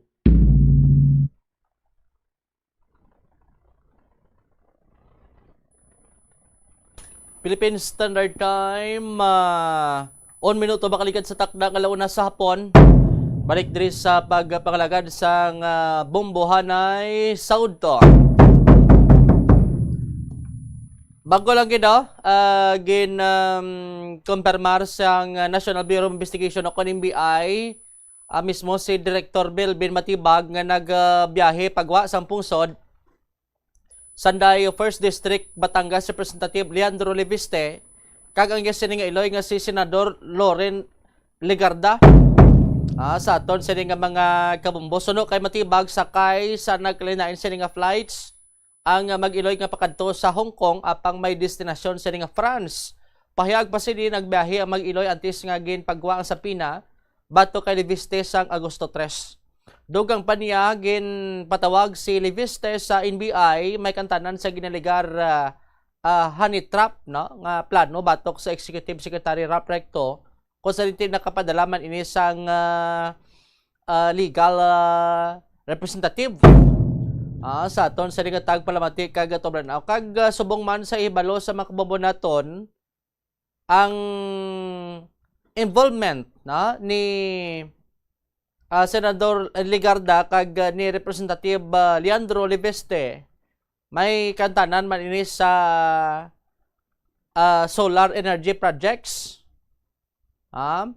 Sa aton sa nga mga kabumbo ti sa karon matandaan kay may ara sang ginahimo ang ombudsman nga preliminary investigation may kantanan ini karon sa posible kaso sining plunder kag graft kag conflict of interest. Sa aton sa nga mga kabumbo ti suno sa ombudsman may aligasyon nga himbon no sa aton sa nga makbombo kung sa Tagalog pero nagsabwatan bla ang mag-Iloy agod maka-avail no kung makaangkon sang dako sini nga solar energy service contracts no nga naghatag sang virtual monopoly sa mga company nga konektado kay Leandro Leviste. Bala may negosyo sa ning solar mo no sa aton sa mga bombo ti gina-link man sa gihapon ang mga proyekto nga ginapahayag way na tapos santo sa kontrata kung tani sang gobyerno diri sa aton sa nga pagpangalagad pero ang ining mga alegasyon ti sandamlag lang nagpagwa naman sa pahayag si Senador Legarda mo nang ti ginapanginwala sini ang ilabis sa involvement sa aton sa nga mga kabumbo kag sunog ani kay Legarda nga ang mga akusasyon ang way sang basihan kag ti atubangon man niya sa nagakaigo sa nga proseso sa aton sa nga layi sa aton sa nga pangalagad ti importante ning tandaan nga ang preliminary investigation may maning nagkahulugan nga may salabton gilayon, no? Part pa ni gyapon sang investigation kag proseso man no, kung ma-identify ng isang individual ang may ara man nga salabton sa aton sining layi. Sa aton sining pangalagad. O galing ti do na tabuan ng siguro nga may mga ginapatigayon o kung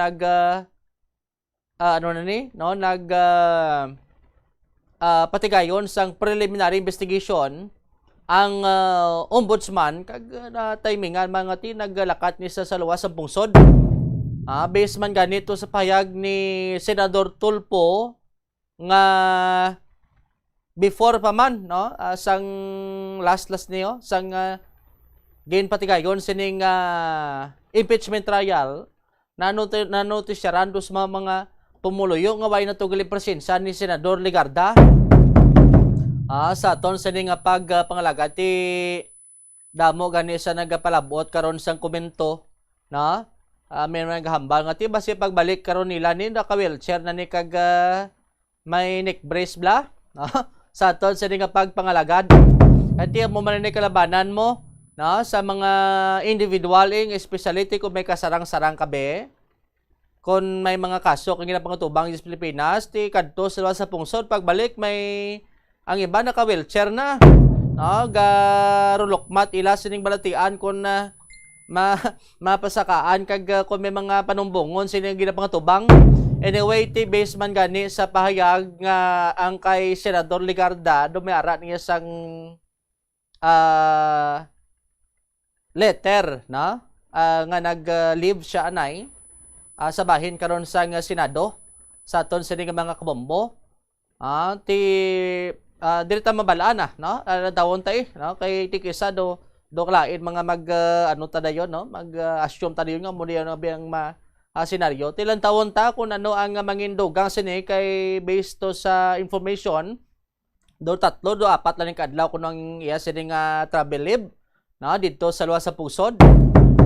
Tilang tawon tani no kay nagpahayag man nga daan ang anay ang senador nga senadora nga tubangon man no ang panumbongon kag ginpanginiwala nga daan ang mga aligasyon batok sa iya sa aton sa nga pagpangalagad at way gid problema no amo man ang mayo da sa mga politiko nga once ko may mga ginatubang sini nga mga panumbongon o kon investigasyon mayo ganina kung ginatubang nila kay at least why sang duda balang mga pumuloyo no kaysa dira man lang nagagawa ang pagduda sa pumuloyo kung ang isa ka politiko galikaw-likaw sa iya sini nga salabton sa aton sini nga pagpanglagad ti paano balaan ka publiko karon ang kamatuoran kun may posipos kalanda na why ka man sang akto kung paano man malimpyuhan imo sining pangalan. Although nga ti may sarangkaw nga magkadto sa luwas ang pungsod kiti may kwarta mo mga iban sining politiko ti pamangkot hasta San Ogid. Kita mo to si damo niya to sa mga makwartahan man ang kaladakpan sa luwas pungsod si Arnie Teves. Ti amo man to tapos iban pagin sining mga may mga sarang-sarang man no ang iban galing ti agod nga do hindi matamaan ang ila sining kaugalingon amo na pagbalik nila naka-wheelchair na no paghalin nila di pagsik pa pagbalik na naka-wheelchair na may neck brace na ang iban do kulang na lang takda mo ka dextrose mo sa aton sini nga panglagad hampang na niya di sa Pilipinas kung ano sini nga plastada ang aton naman sini ati maklaruhan kag mapanabat ang mga individual in fact kung wagin man sila sang mga salabton ti sundon lang ang nagakaigo sa nga proseso sa aton sa nga justice system. 8 minutos makaligad sa takna nga launa sa hapon sa pihak sa nga bahin i-check ta ba na dugay-dugay ang litnya naton direkta sa bahin karon sa transport cooperative kay subong sa nga adlaw nagapatigayon sang distribution sang fuel subsidy ang city government mayo man at least na do gulugin hawa-gawa ang public transport kag sugpon taman report ni Bombo Siren ang sitwasyon kay naay sa tagtaganay kag anong mangin sentimento man sa pila ka mga drivers sa aton sa ning mga kabombo kag ano kalawig, no? Ining distribution sa aton sa ning pag-inopdanay.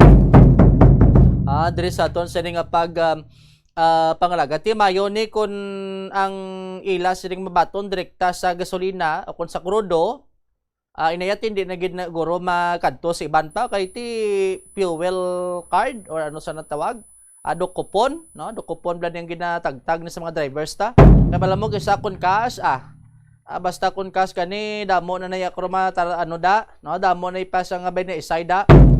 I-check tanay naka-standby ang chairman sa Western Visayas Transport Cooperative, si Mr. Raimundo Boyet Parpon. Sir Boyet, mayong hapon. Labi ka sa bombohan na isod to pod mus Bombo Jomar Villa. Bombo Jomar, mayong hapon. Sir, dumayara sang ano no, sang fuel subsidy distribution kamo sa transport co-opta o kon sa mga miyembro nyo nakabaton kag pila ka bilog?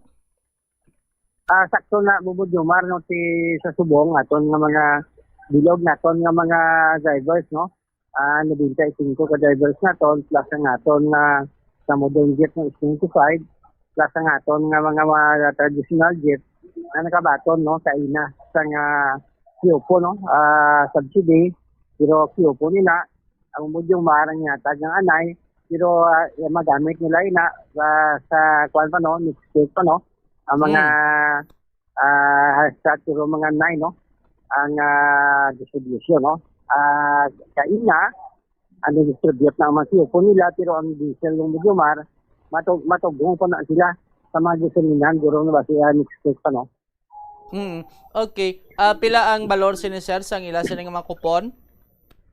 Ang ining Kyopo na Bombo Jomar is 1,500 no. Kag iya ina sang city ginatag sa mga drivers naton kag tiya mo na dako nga bulig no. Kapag sa mga drivers naton nga nagabakal sang diesel Bombo Jomar. So bali ang 1.5 nga ni pwede nga balabi isa ka tughungan lang or pila ka adlaw ni? Siguro 1.5 na Bombo Jomar kung sa mga traditional naton isa lang na kadlaw no. Ila nga tugong no. Dahil sa aton nga modern jet siguro ti isa mo na kapagtugong lang no. Amo na nga ti at least sa Bombo Jomar nakabulig-bulig no ining 1,500 nga coupons nga fuel subsidy nga tag sa aton nga LGU. Amo na blambal nila sir ati mayo dam lang kay sa wala na gid nga gabulig-bulig transport ha. Correct. Bombo Jomar. Temo na nga dako ni mabulig sa isa lang tuod kadlaw. At least ang makwarta ni Bombo Jomar guro dako man no. Kag ti sa part sa mga drivers naton mayo nang yum nila Bombo Jomar. Ang iya ka co-op sa mga unit may ara man mga modernized no Sir Boyet na? Correct Bombo Jomar kaya man kita no na ginatag man sang ano no sang city para sa co-op naton no. Pero sa modernized ni sino mabaton sila man mga driver kasi sila man mga patughong? Ang mga driver naton Bombo Jomar ang mga baton sini pero siguro awat naton na ma-meetingan natin sila ka porsyento nga tag sang co-op no. Sila ka si co-op ng kabakal diesel nato no. Yes.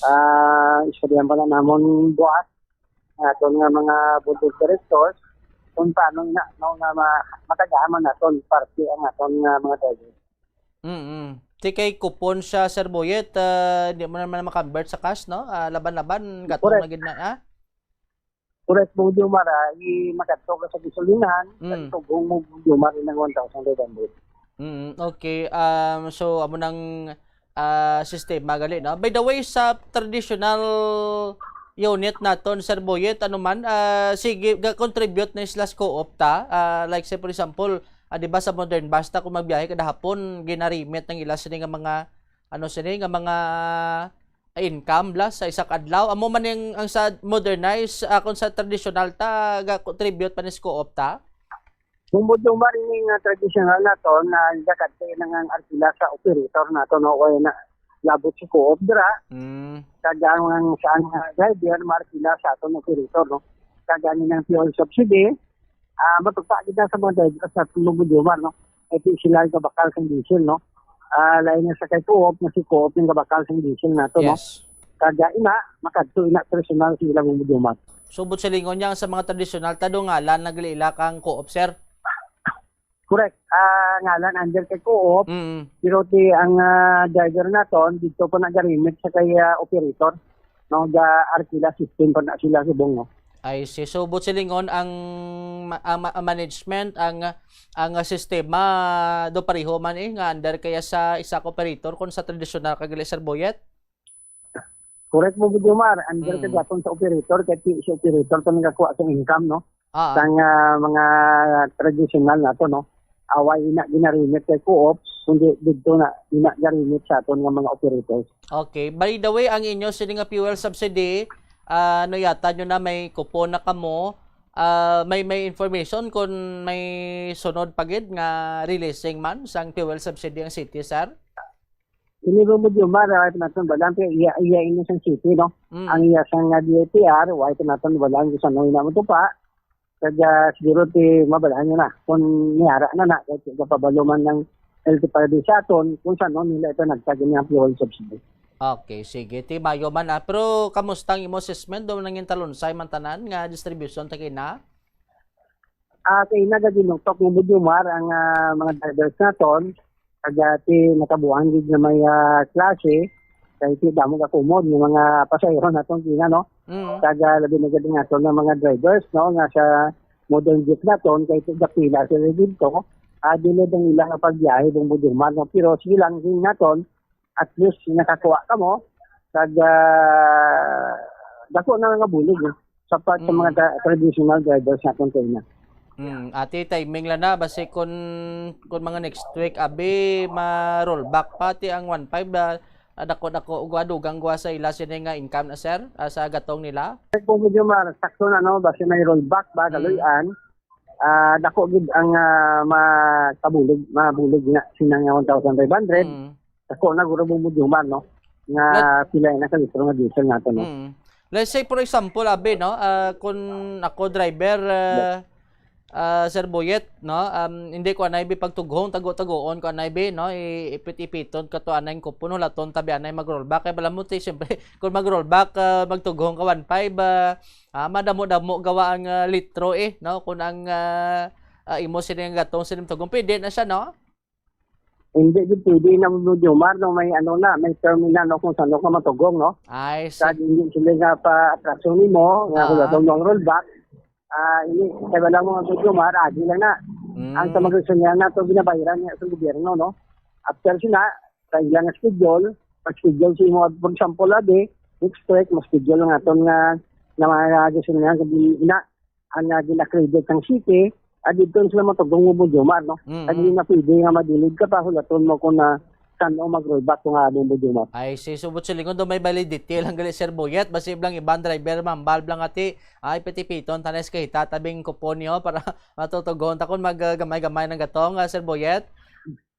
Sila nga Budumar, piti-piton nga madunot daw mabasa, sayang kanogo no. Pero kung tugong niya dayon, pag schedule dapat tugong niya dayon kung makwarta pa niya no. Sang sa base na nga may validity na kung ano nga pizza at hindi na ako baton sa mga gusto Budumar. Okay, sige. So, overall, tika mo nagapasalamat man nga may amon nga programa ang city government. Temporary, no? Kung hindi man ginambang nga long term siya, Sir Boyet. Pero kung ikaw maglantaw, ano gitani ang long term siya nga solusyon sa amon nga problema sa co-op ta? Sa part namon nga Budumar, no? Tani, ang nga mga subsidy sa ato maglantaw isa solusyon ni ba ni solusyon ng nino agi lang ini so ginayo na mong mga Budumar nga magpasagatan ng city no kay na yung terminal magsaka man yung diesel naton makabawi-bawi kani no ini nga kumpara nato sa mga subsidy naton na agi lang for example abdan ka di subong August September October December ka naman maabkan Budumar okay lang kung mag-abot no kung maabot pero kung may kahit hindi siyang mag-abot kag nagyan naton na Budumar no sang time na subong lang ituod no nang iba naton nga mga sa benepisyo nga basta mo lihi ka Budumar hindi siyang nga maubos ang pundo or magbalik sa DBM o balik kung nabalikid man o kung lain ang katuwang ng Budyumar ang pinakasakit, no? Kahit nagyan nato nila, iban sumungan ni o pantapos bayad, kamo na Budyumar nga inihingang ayo namon tani nga pasakaan tani ining ayo namon nga plitian na para man nga makabato kami sa asod-asod nga saka sa ating division kung Budyumar, hindi natin mapaktan kung saan no, ini makapos, no? Ini nga sinakaay, kag ini nga sigalot dito sa Middle East, kag siya subong nag-extend, Budyumar, kasi ba next week, subong nga week, nga next week na nubo siya, kasi pag another week Budyumar, masaka naman ang aton nga mga diesel. No? Muna isa kag nakulbaan naton, kag isa ginayon naton sa atong gobyerno, tani, i-approve na nila. Hindi ginayon naton nga bisan piso lang o 2 ka pesos, ang i-approve nila sini sa tawag naton nga pagsaka sa plitian naton nga Budyumar. So bali nakalabay naman ni Salte Parbe Region 6 Sir Boyet. So din nakaroon ang ginahulata, iya ka nasyonal na lang. Correct mo Budyumar, ang nasyonal na lang no na probinsya mo sa atong nga gobyerno nga matupay ning fuel subsidy man.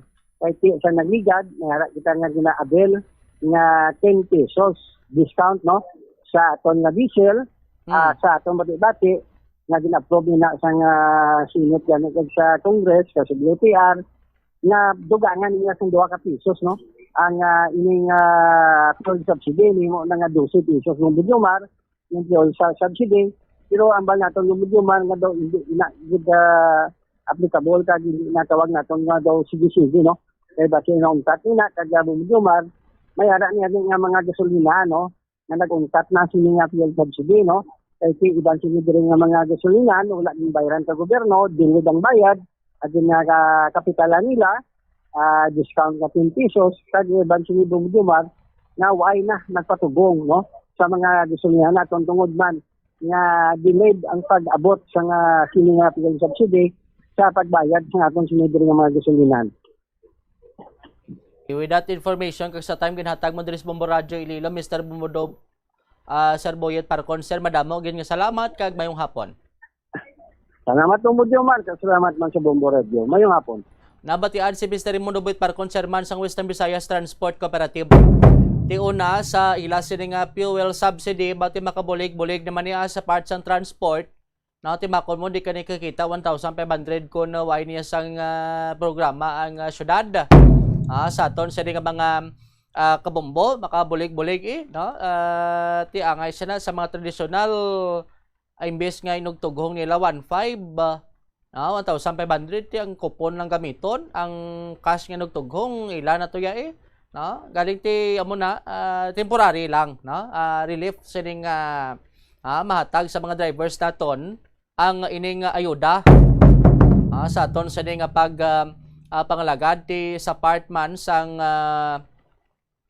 sa partman karon sang transport group no ginakabig nila sining bentaha ang ining kuntani kung magprobahan sang nasyonal ang dugang sining saka sang pamasahe sa aton sining pagpangalagad no sa aton sining mga kabombo bisan sitwasyon na sa palibot engineer sa area kina no sa mga bumbota ang report karon region dyan ni Bombo Saire kay nag-check man to sa kina sa area ho ay balon tabi ano ang sitwasyon no sang distribution kay na kag subong man no na mention magkuy nato ni Sir Boyet nga may validity no basib lang iban mahambal lang ati pilo-piloon tanay be no tago-tagoon tanay kay hulat-hulaton tala kun sano gin manubo ang gatong kay bala mo subong nagarin sa may mga tag 80 no kada litro sa aton sa di nga mga kabumbuting iban kung magpatughong ga kini-kini lanay gamat-amat lanay kay kun mag rollback abo na yung pagtughong nila tingob ti suno sa natungdan ang kupon nga ni halin sa city government may schedule ini no tina-inform naman na siguro sila na orient naman ni kung saan ang schedule saan dapat nila ipatughong kag diin dapat sila mapatughong kay may mga designated na sinada kung paano kag na program na nada kung diin silang gasolinahan nga maghatag sang ila sining kupon nga kag magpatughong sang ila sining tagsa ka mga unit.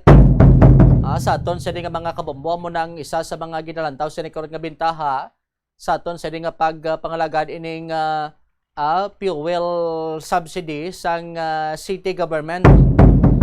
Sa aton sa nga mga kabombo kag sa part man sang transport sector ti ginakabig nga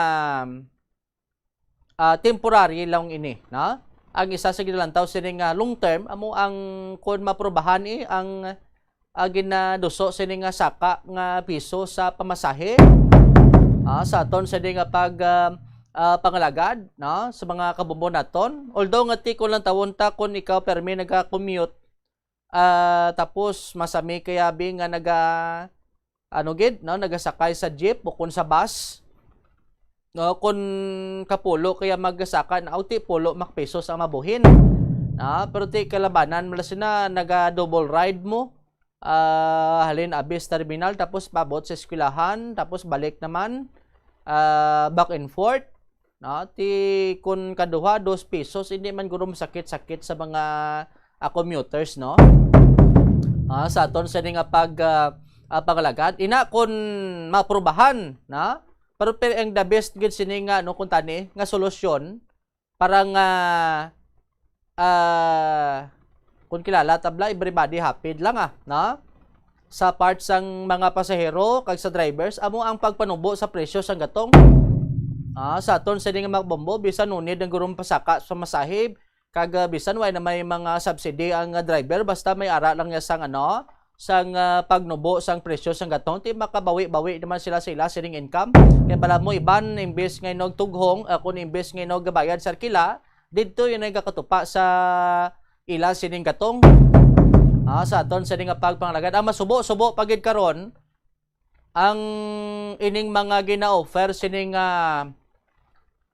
service contracting na ti ang bagay ni kinan Sir Buyet may mga gasolinahan kuno nga way nito yung nagabaton kay way pa kunong baydan to.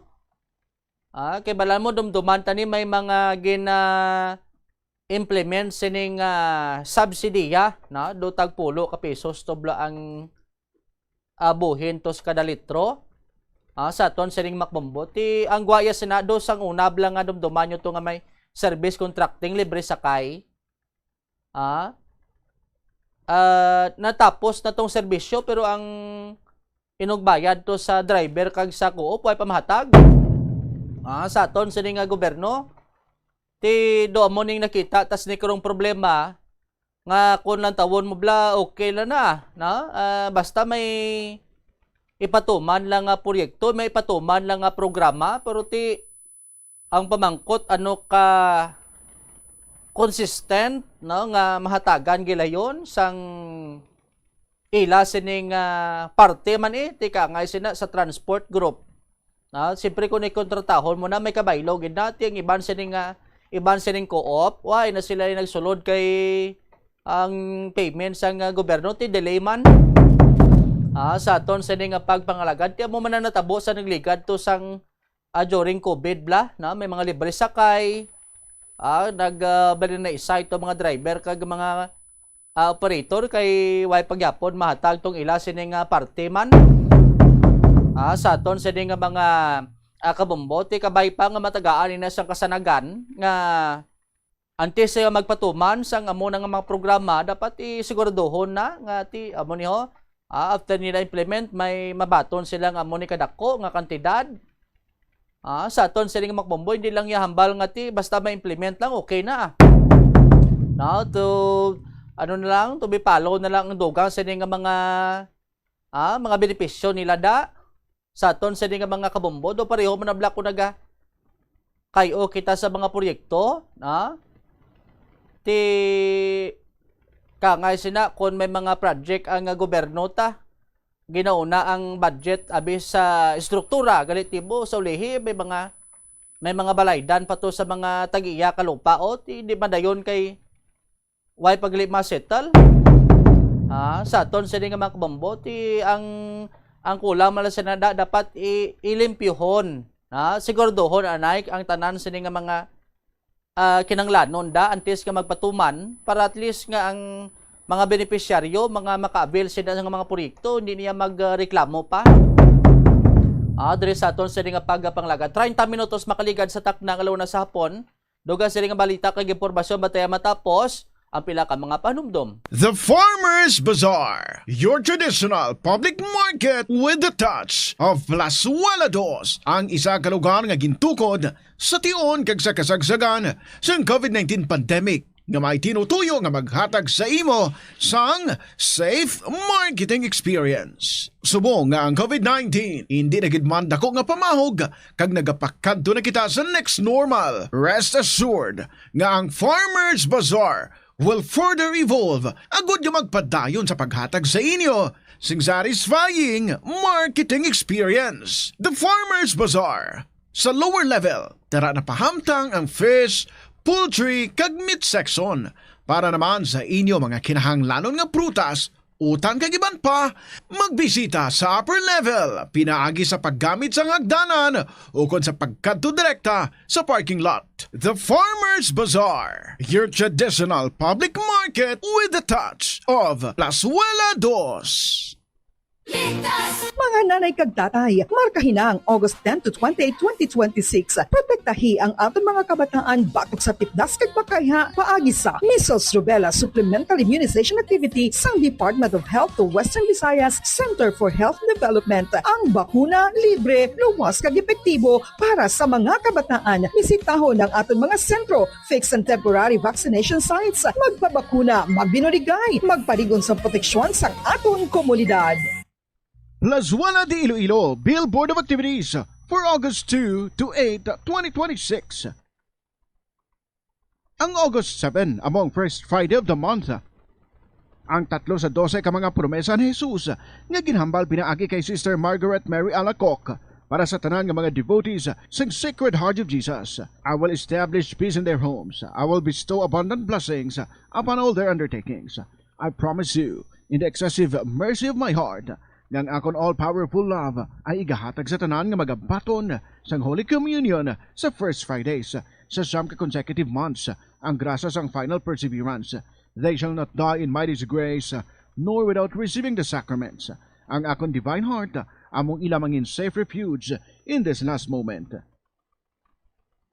In line with this, ginaagdang tanan nga mag-attend sang First Friday Mass to honor the Sacred Heart of Jesus sa El Puente or the Bridge sa August 7, 2026, magasugod alas 5:30 sa hapon.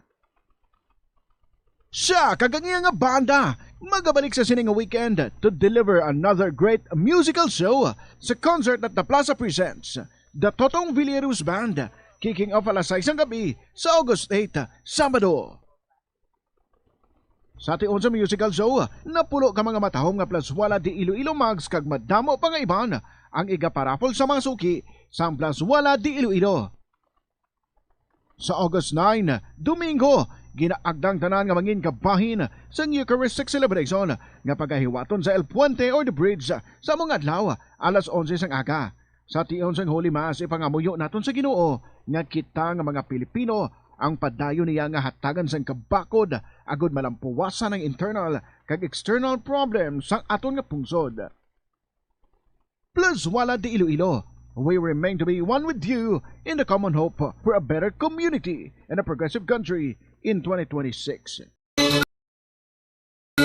Kung ginbilin ang computer nga nagaandar bisan wala ginagamit, nagakonsumo gihapon ini sang kuryente. Mas makinot kung ibutang sa sleep mode kung wala ginagamit sang 5 to 10 minutes o kung i-shutdown ini kung mag-break ikaw sang mas sobra sa 15 minutes. Ang monitor pwede man nga patyon pagkatapos sang 3 to 5 minutes nga wala ginagamit.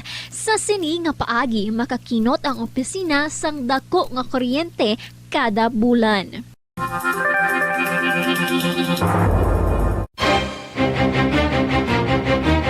Problema sa susunod, ipabombo! Korupsyon sa gobyerno, ipabombo!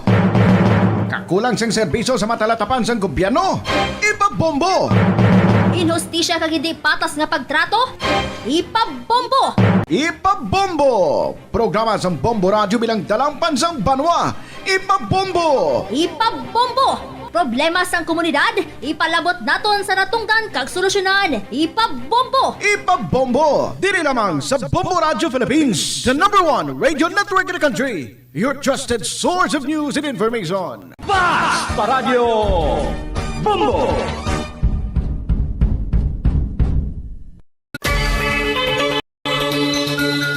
Mag-observe ang maayong nga load and cargo management sa salakyan. Ang kada 100 kilograms nga unnecessary load, nagapataas ang fuel consumption tubtob 0.5% para sa mga salakyan. Samtang ang pagbuhi naman sang wala ginagamit nga roof racks o cargo boxes ang makakinot sang 2 to 5% bangod sa reduced aerodynamic drag. Dugang pa, ang masami overloaded nga salakyan, madasig nagakaupod ang goma nga nagadugang pa sa mga galastusan. Nagasala ka bala sa imo nga tulunan kag daw hindi ka makahibalo kung ano ang imo nga unahon? Kung magtuon ikaw, siguraduhang anay nga nakakaon ikaw sang maayo, agud nga maka-function ang imo nga utok. Kung gusto mo ang snacks, siguraduhan man nga na-preparar na ini antes pa man ang imo study time. Bangod basi, mawili ikaw sa pagkuti sang imo nga pagkaon kag ma-distract ikaw sa imo nga tulunan. Siguraduhan man nga tapos na ang imo nga olobrahon sa sulod sang balay para nga makalikaw sa interruption kag para sigurado naman nga maka-relax ikaw kung matapos mo na ang pag-review. Yari ang mga importante kag praktikal nga mga pamaagi agon makakinot sang tubig. Sa kusina, magamit sang yahong ukon labador sa paghugas sang mga ulutanon ukon prutas. Magdesignar sang baso ukon water bottle agud gamiton sa bilog nga adlaw agud indi magsigi panghugas sini kada matapos ang pag-inom. Kung aksidente nga may nahulog nga ice o kunyelo, hindi ini pag-ihaboy. Sa baylo, ibutang ini sa mga masitera sang tanom. Kung may bilin man nga yelo o kung tubig sa baso nga ginimnan, tipunon anay ini sa balde, agud ibunyag sa mga tanom antes hugasan. Kabombo, yari ang pwede mo himuon agud makakinot kita sa paggamit sang enerhiya. Kabombo nga motorista, paano ka bala mag-apply sang preno o kon brake kung nagamaneho? Likawan ang golpeada nga pag-accelerate kag pagpreno.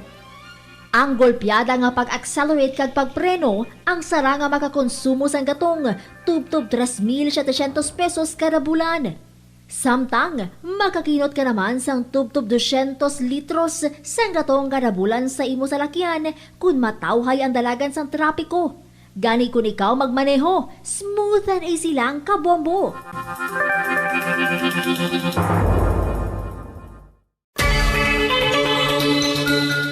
Dako bala permi ang imo balayran sa kuryente bisan abi mo. Malaka man lang kamo nagagamit sang appliances? Basi may vampira sa inyo balay. Hindi ini vampira kaangay ni Dracula nga nagasuyop sang dugo. Ini amo ang vampire power. Madamo nga mga appliances kaangay sang gadgets, chargers, microwaves. Kagiban pa, ang nagakonsumo sa gihapon sang phantom energy bisa naka-off na apang nakasaksak pa. Gani siguruha nga na-unplug ang appliances. Kung wala na ini ginagamit, magluwas nga likaw sa disgrasya, makinot pa sa bulsa. Mas nanamian bala ikaw magtuon sa balay ipaanggid sa eskwelahan nga madamo ang tawo?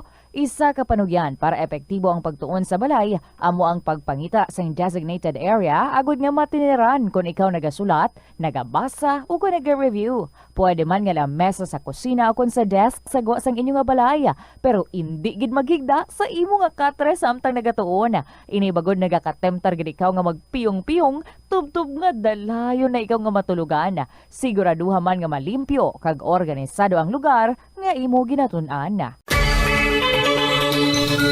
Siguraduhon nga matinlo kag maayo ang kondisyon sa mga appliances pareho sang electric fans kag air conditioners.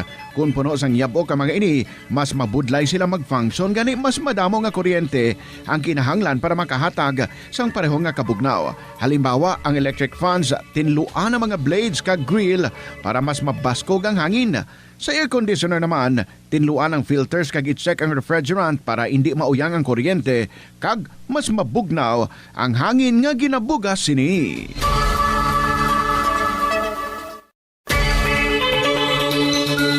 I-off ang suga sa wala ginagamit nga lugar. Patsyon ang suga sa restrooms, pantry, hallway o kon meeting rooms kung wala sang tawo. Mas makinot ini sang sa pabayan lang nga nakabukas ang suga sa bilog nga adlaw. Ano bala ang dapat tandaan sa tion nga magbiyahe agod mangin hassle-free ang bakasyon? Yari ang pila ka mga tips. Una, i-check ang health kag travel alert sa napili nga mga lugar. Ikaduwa, magpili isang safe nga accommodation. Mag-research ka magbasa sa mga reviews sa napili nga lugar antes mag-book. Ikatatlo, siguraduhon nga may nagagana nga mobile phone. Ang tanan nga mga upod agod mangin mahapos ang komunikasyon sa tion nga madula o kung kinahanglan nga magbulagay sa dalan. Be prepared in case of emergencies. Siguraduhon nga may backup nga emergency plan nga may medical reimbursement sa tion nga may maospital bangod sa aksidente.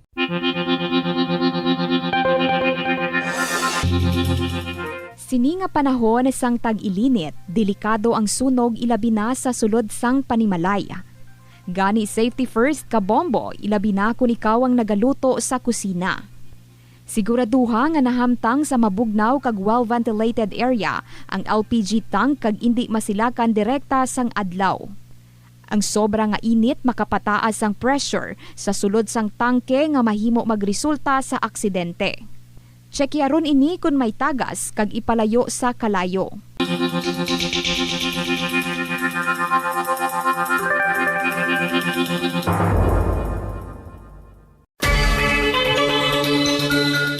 Magamit sang electronic power strips o kon extension sang linya sang kuryente agod ma-expand ang mga outlet sa imo balay o opisina. Ang electronic power strips nga ginatawag man surge protectors sarang pa makaproteher sa mga sensitibo nga electronic devices sa mga voltage spikes. Makabulig man ini sa pagkinot sang kuryente bangod ang paggamit sang extension ang makabuhin sang phantom loads.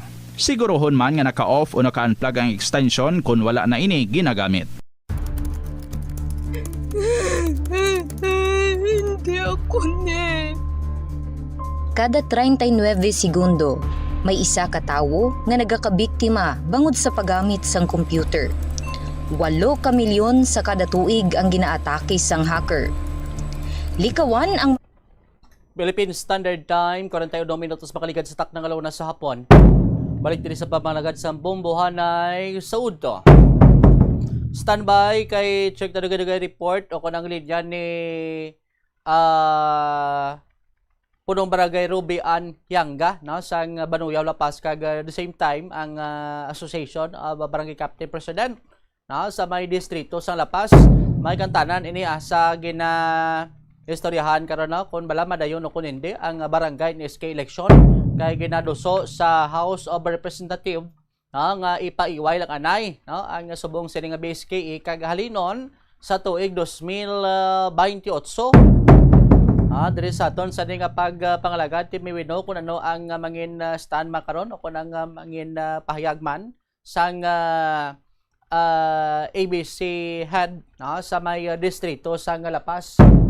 Diri sa aton sa nga pagpangalagad naka-standby si Punong Barangay Ruby Ann Yanga. Kap yung hapon live ikaw sa Bombohanay Sudto o pod mo si Bombo Jo Marvilla. Tanan nga pagpalamati sang programa sang Bombo Ranch. Kap, thank you gida. Anong imo sining naging reaksyon una matapos hindi nga gina-file sini karon sa Kongreso ang ginaduso, no, nga pagpaiway na isang barangay sa gunang kabataan eleksyon sa buong sining tuig, Kap? Well, sa pagkamatuod lang sa ang ina nga mga ginaduso nga postponement sa amon niya bino, for in my personal point of view bilang isa ka last termer, isa ina ka pabor sa amon apang sa mga nagahulat ya nga islan ang ila mga liderato sa kada barangay nga hindi sila kontento. It's going to be an agony for them to wait for another 2 years at least.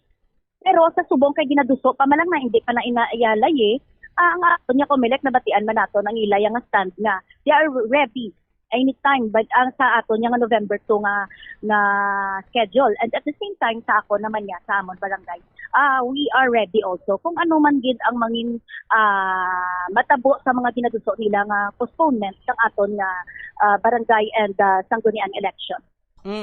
So kung ikaw kung pabor, anong rason, Kap, sa pagpabor naton? syempre kung last termer ka, it's going to be your last term. So, Yes. you'll have another at least 2 years. So, kung pabor na ina sa imo, pero kung mga may chance ka pa yung makapaglagan liwat, it doesn't matter kung madayon liwat, kung hindi. Amo gani, no? Pero sa imo nga Oo. part, That is my personal point of view. Yes. Pero kung sa kabilugan naman niya, ginapamatian man naton. Is tunga man ang mga decisions, tunga man ang mga reactions. May ara gusto, may ara hindi. Pero kada isa na sila may lain-lain man na sila nga rason kung amo na ang ila nga what we call this, ang ila reaction. Pananawa nila, no? Sa imo part, Kap, ano may mga ongoing projects para sa may barangay ta? Sorry? May mga ongoing nga proyekto para sa barangay ta? May mga ongoing nga? Mga project. Subong. Wala yung problema ang ako niya barangay kay ang ako niya nga mga proyekto every year gina-deliver ginaya naton kay wala man niya kita problema sa aton mga papeles. Wala delay ang aton mga development plan, so every year ang amo niya nga mga barangay project na-implement gina namon. Okay, so mayo gid, no? Sa imo paglantaw, Kap, makapaayo ayhan o kung makapalain sa mga residente ta ang pagpaiway anay sang eleksyon subong? So makapalain kung ang ila lang ang mga nagaliderato sa ila barangay wala sang inubrahan si malain sa ila nga part sa mga residente kay they have to wait for another at least 2 years. Pero kung sa Mayo malangya ang pagdumalahan, so wala man guro problema. Amo gani kay do kalabanan la sa nagareklamo ti kun di Mayo imo sa ni pagdumala sa barangay, Kap? Yes, exactly. Amo lang ginayang aton nga dilema kung ang pagdumalahan mo hindi Mayo, madamo gid ang makumod sa imo, pero kung okay man lang yang imo pagdumalahan, what is wala naman na guro may mareklamo kung madayon gilayon or kung hindi, but sooner or later madayon gid na niya. Pananglitan kung madayon gid man ining ginaduso sini nga pag-postpone, no? Sang BSKA, Kap, kung ikaw maglantaw, anong dapat obrahon sa mga barangay officials naton? Agon nga ti mapabilin ang pagsalig sa publiko. Well, kung serbisyo tayo sa barangay, tayo dito pagpanumtumon ang eleksyon. We have to serve our barangay because ara kita dagapungko. May eleksyon kag wala, dapat ang aton nga ang aton obligasyon nga ginpadlaganan ta kay balaan ta nga makaserbisyo kita sa barangay. Tayo yun ginaya dapat. It's not because kay may eleksyon lang. Amo gani, so serbisyo dapat sige-sige. Yes, wala na ya. It doesn't matter kung ma-election buwas or ma-election after 10 years, but still you have to do your responsibility sa imo barangay kay nagpadlagan ka, hindi para nga madaog ka lang, hindi para nga preparahan mo naman ang next nga election. So namion mo, which is may election kag wala, obrahon mo ya ang imo dapat obrahon sa ikahayop ng imo barangay. Sa imo barangay, Kap, kamusta kay sa vlog lang balatan may mga reklamo sa iban nga barangay nga ang mga barangay officials nila kuno bias in terms karo sa tagtaganay abi sa mga ayuda halin sa city government. Kaprobe kamusta? Hindi tama na iya malikawan, may ara gid na iya may madiscontento, may makontento. Pero so far akon sa barangay ko wala man ako may ginapadayaw. Wala man ginasalama ko ni tanan. I don't mind kung diin kaya nga partido during national or local election because responsibilidad ta kaya as a barangay captain. If you are qualified for all the projects and programs na ginahatag sa gobyerno, you will be listed. It doesn't matter kung sino ang affiliation mo sa national or sa local. Kung sarama ti solih ba dumduman ti ginaktawo, Kap? Yes, amo lang na taniya ang aton panumtumon. Ang sa barangay, responsibilidad mo na sila ya. It doesn't matter kung diin sila ya naga-affiliate during national and local. Kay imo na sila ya constituent. It's your responsibility. So hindi kaya maglantaw kung ano na sila. Lantawon mo sila ya bilang kasi mariyo mo. Bilang constituent mo kag bilang responsibilidad mo sa barangay nga na. Okay. So kabay pa ka mangin mangin ehemplo sa iban, Kap. By the way, lastly may ara ka nga ibilin sa mga pumuloyo mo kay sa bilog nga distrito ako sa bilog nga kabarangayan sakop sa Lapas area, Kap. Sa aton mga pumuluyo no, kada eleksyon ginatagaan kita sang tsansa nga makapili sang sakto nga leader sa aton nga barangay. So para malikawan ninyo para sa inyo man kaayon sa barangay kamo na mismo kabalo kung sino ang mga liderato nga ibutang nyo nga mga lead ng inyo barangay. Kay kamo ang nagaboto, sila gapaglagan lang na. Kung tagaan nyo sila tsansa nga makapungko, kay because you know nga they are capable of and willing during asa mo na nga pagdumala sa eleksyon yun na mapakita ang suporta sa ila. Okay, sige. With that information, kag sa time, makaprobian hangga. Thank you, kid, kag miyong hapon. Thank you very much and good afternoon to everyone. Okay, nabatian si Kaparobian Hangga, ang Vice President sa distrito sa Lapas. Kag at the same time, ti Sabado Kapitano, dira sa may area karon sa Barangay Banuyaw, sa may distrito sang Lapas. Ti sa iya sining pahayag regarding karon sa sining kinunduso sining expansion o kanining pag duso sining i-postpone anay subong ti para sa iya ti pabor gid sa aton sining makbombo kay bala mo ti kung may mga proyekto kapag nga mga ongoing ti mas mayo gid nga matapos mo anay ang mga ginahikutar sa barangay. Antes naman niya nga ti basikon may iba naman nga bag-o sini nga magbulos. Pero ti suno gani sa natungdan ang ginafokusan niya kung paano nga maserbisyuhan ang mga pumuloyo. Kay bala mo ang mga tawo na ya sulihi masunod na ya kung anong imo sini nga nagihan sa barangay.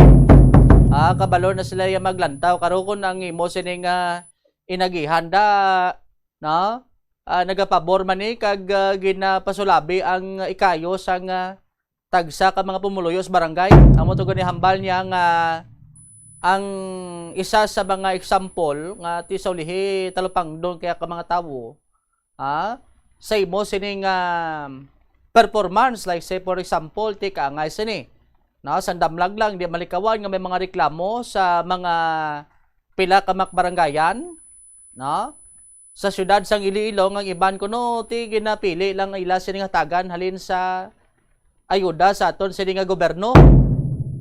Sa aton sini nga pagpangalagad ang ito kuno likat to sa may sa Isidro sa may distrito sang Haro.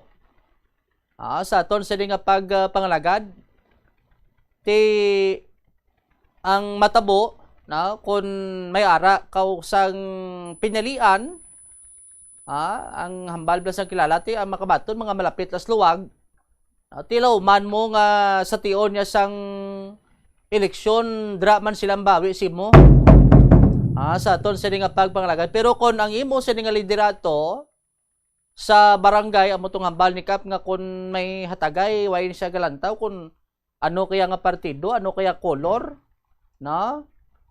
pula puti green ano sini nga mga partido ti ginakabig niya nga ang pagtrato bilang pumuluyo sa barangay kag siya ang bilang iloyo kung amay ka sa nga barangay ginakabig mo nga ti do kasubog mga kabataan mo nga kung may mga susobra ka da kung may pagkaon ti tagaan mo sila way kaniya hambal nga pili kung sino lang imo sini nga tagaan sa aton sini nga mga kabombo ti nga mo sina nga mga ginapakita sini nga batasan sang isa ka barangay official sa aton sini nga makbombo basi pablasolihi ti malubag pato yang buot sang pihak to sa aton sini nga makbombo mambal pa ganitong mapumuluyo mo siguro ay mayo gali sikap bisan lain kuya nga partido ginatagaan na gid kami sang bulig ginapalabutan gid kami sa mga yuda dis barangay ti masaylo na lang ta kay Kap siya na lang itibong ta sa palaboton sining eleksyon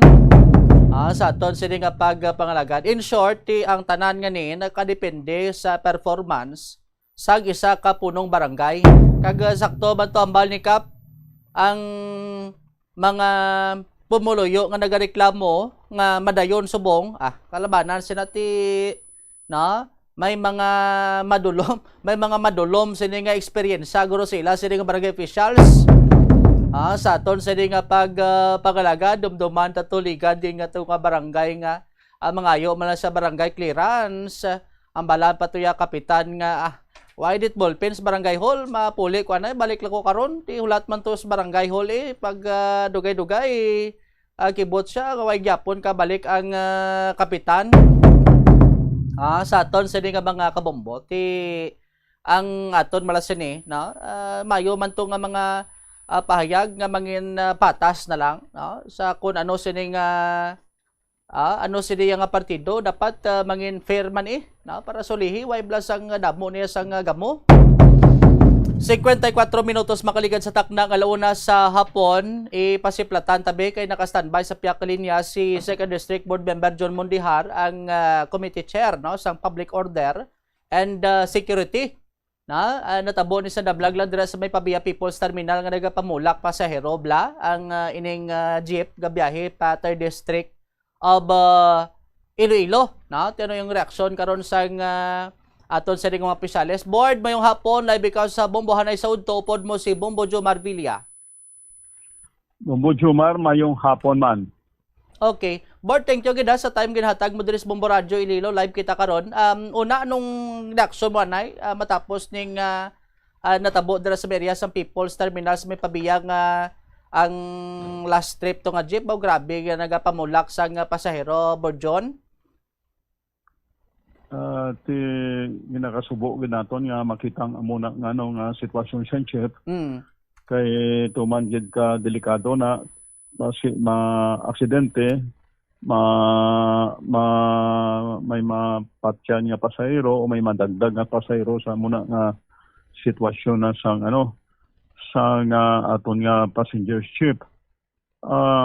Sang January, ginistorya na mo diri sa Sangguniang Panalawigan kay gin-race man diri. I think that was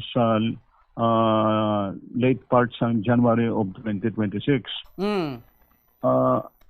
Ginistoryahan na namon kay may isa makabanwa nga nakalabot man samon nga napuno man sa lakyan damo kagabet kag may ara pa sa top load.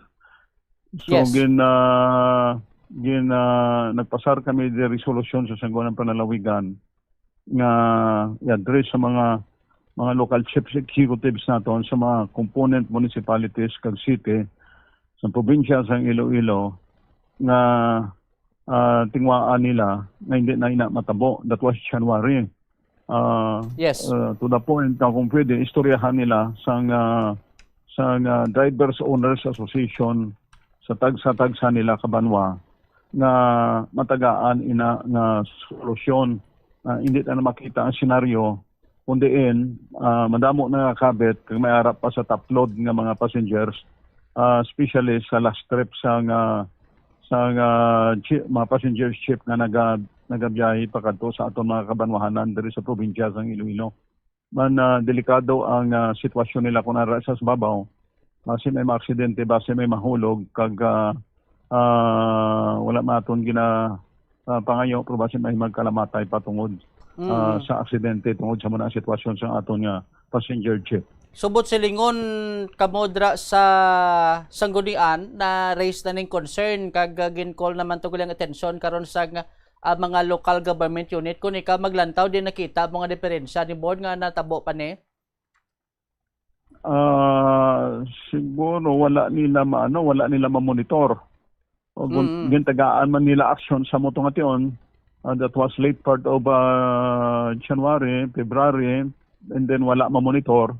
Kang nagtabo na nagamo naman ang sitwasyon, nga damo naman kakalabit kag damo ara sa top load. So pangabay daton dati dirada Bombo Jomar inang mga association sa jeepney owners kag drivers.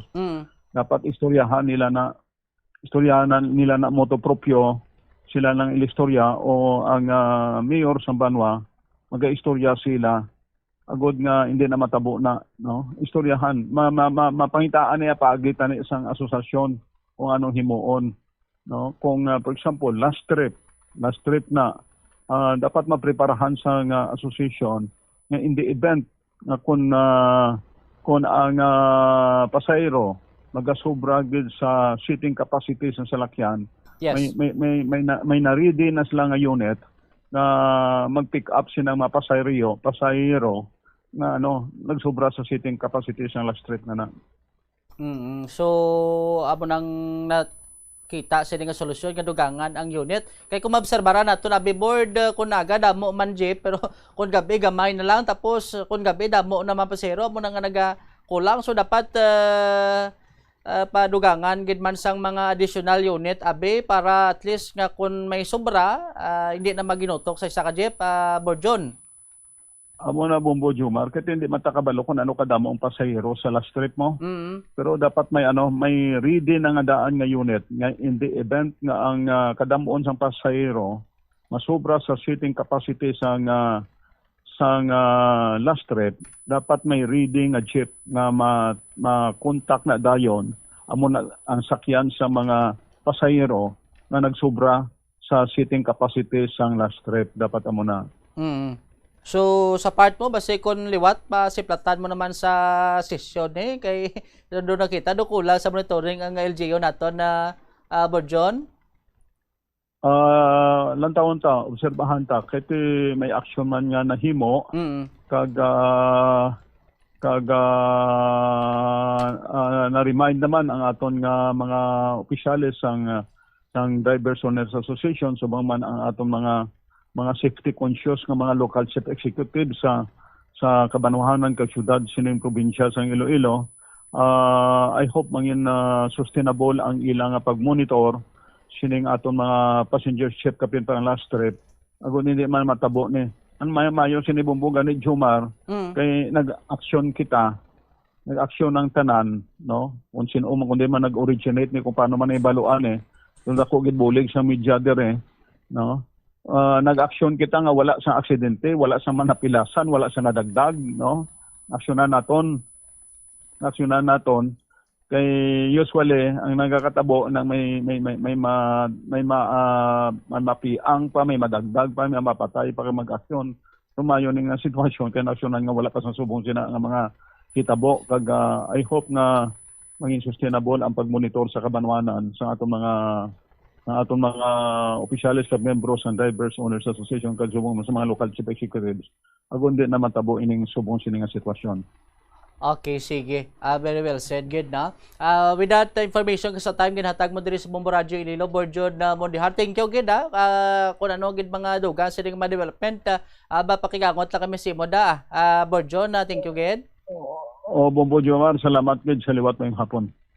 Okay, nabatian si 2nd District Board Member John Mondihar, chairman sang Committee on Public Order and Security. Ati gintakal na ni sa nagligan siring bulan kag gincall out ang atensyon sa local government unit kung paano nga ma-monitor ni sakto kay bala mo ang LTO liga naghambal nga doon di nagislak sarang no nga ti pati mo na ihatag pagin sa ilaman amo na nga dapat koordinasyon ang kinahanglan no sa bahin karon sa local government unit. Ilang taon tani no kay naghatag naman to sa order ang LTFRB kag LTO nga matagaan ini sa nagakaigo siri karon nga solusyon.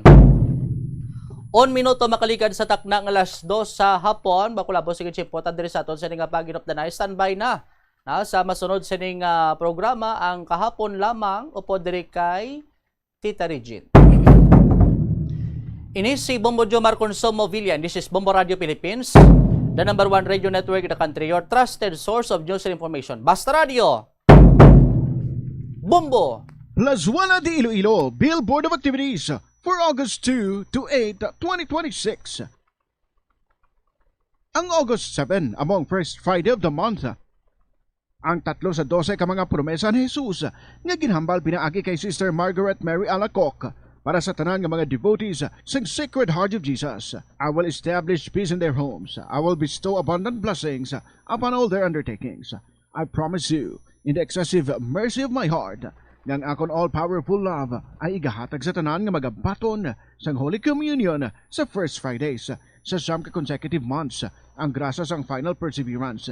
They shall not die in my disgrace, nor without receiving the sacraments. Ang akon divine heart among ilamangin safe refuge in this last moment. In line with this, ginaagdang tanan nga mag-attend sang First Friday Mass to honor the Sacred Heart of Jesus sa El Puente or the Bridge sa August 7, 2026, magasugod alas 5:30 sa hapon. Siya, kagangiya nga banda, magabalik sa sining weekend to deliver another great musical show sa concert at the Plaza presents the Totong Villeros Band, kicking off alas 6 ng gabi sa August 8, Sabado. Sa tion sa musical show, napulo ka mga matahom nga plaswala di Iloilo Mags kag madamo pa nga iban ang igaparapol sa mga suki sa Plaswala de Iloilo. Sa August 9, Domingo, ginaagdang tanan nga mangin kabahin sa Eucharistic celebration nga pagahiwaton sa El Puente or the Bridge sa mga adlaw alas 11 sang aga. Sa tion sang Holy Mass ipangamuyo naton sa Ginoo nga kita nga mga Pilipino ang padayon niya nga hatagan sang kabakod agud malampuwasan ang internal kag external problems sa aton nga pungsod. Plaswala de Iloilo, we remain to be one with you in the common hope for a better community and a progressive country in 2026. Shout out sa mga call center agents dira pareha sa akon. I'm Star. Ang stress namon sa shift grabe. Kapit pa kang graveyard. Permi Pulaw, Hogwarts, Sabaw, you name it. Relate kita dira. Kung thing mo nagsuggest sa akon sa stress tabs. With proper diet and exercise, ginabuligan sini nga mabalik ang mga dulang nutrients sa akon bangod sa stress. Gani subong, fresh and focused with the help of stress tabs.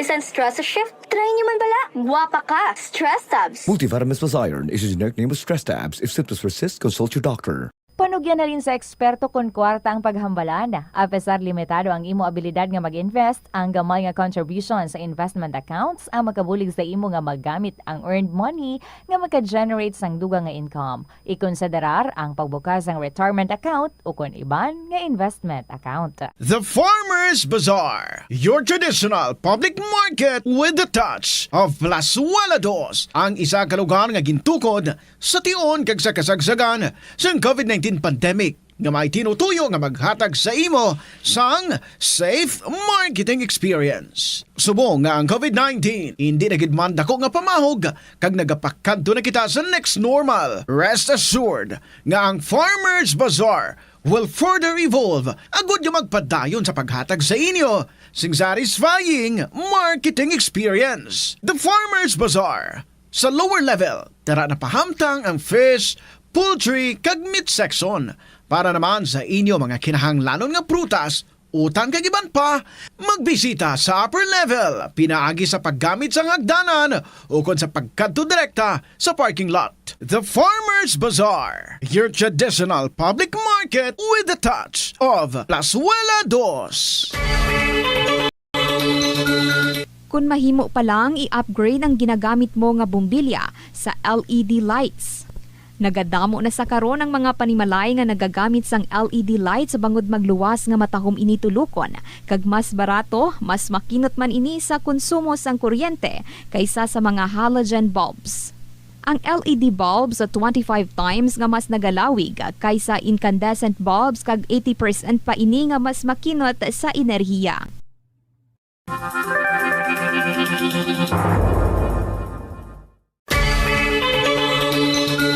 Kung nagabiyahe, dalang salakyan, planuhi ang ruta, kag tingbo ng mga malipot nga ruta, kag isahon na lang, agud makakinot sa gatong. I-schedule ang biyahe nga off-peak hours para ma-minimize ang inoras sang idling sa traffic. I-practice ang carpooling kung mahimo pa lang para mabuhinan ang numero sa mga salakyan sa dalanon. Ang kasubo kag depresyon ang hindi pareho nga balatyagon. Ang depresyon ang hindi gulpiyada lang nga nagakatabo sa isa ka tawo. Masami man nga ginakabig sa mga tawo nga depressed ini bangod sa kasubo nga nagakabatyagan. Ang kasubo, temporaryo lang nga nagakabatyagan sang tawo kag masami nagadugay sang pilalang kaadlaw. Samtang, makabig naman nga nag-experience ikaw sang depresyon kung masobre na sa 3 ka bulan nga nagabatyag ikaw sang kasubo. Importante nga mahibaluan ang mga naga-trigger sa nga mga balatyagon, agud nga mahibaluan kung paano ini nga bulngon. Paano ipabilin nga matinlo ang ginakaon nga mga prutas kag utan? Dapat nga regular ang paghugas ng kamot nga may habon sa sulod sang 20 segundos bag-o kag pagkatapos mag-uyat sang anuman nga butang. Hugasan sa maayo mga prutas kag utan gamit ang tubig bago ini kaunon o kun isimpon sa ginaluto nga pagkaon. Likawan nga maggamit sang habon o kun bleach o kun anuman nga kemikal sa paghugas sa mga ini. Lutoon sa maayo ang mga utan agud mapatay ang mga mikrobyo nga nagatapik diri. Kung ikaw may ubo o kun sipon, mas maayo nga itugyan na lang sa iban nga miyembro sang pamilya ang paghanda sang pagkaon agud malikawan ang cross-contamination. Kabombo, yari ang pwede mo himuon agud makakinot kita sa paggamit sang enerhiya. Nagagamit ka man bala sang water dispenser sa imo balay o kun opisina? Ini nga kagamitan ang isa sa mga appliances nga mahakog magkonsumo sang kuryente. Ang paggamit sang dispenser nga may capacity nga 630 watts ang mahimo makadugang sang tubtub 600 pesos sa imong electric bill. Gani para makakinot sang kuryente, ipasiguro gid nga ma-unplug ang water dispenser sa imo balay ukon sa opisina kung wala na ini ginagamit.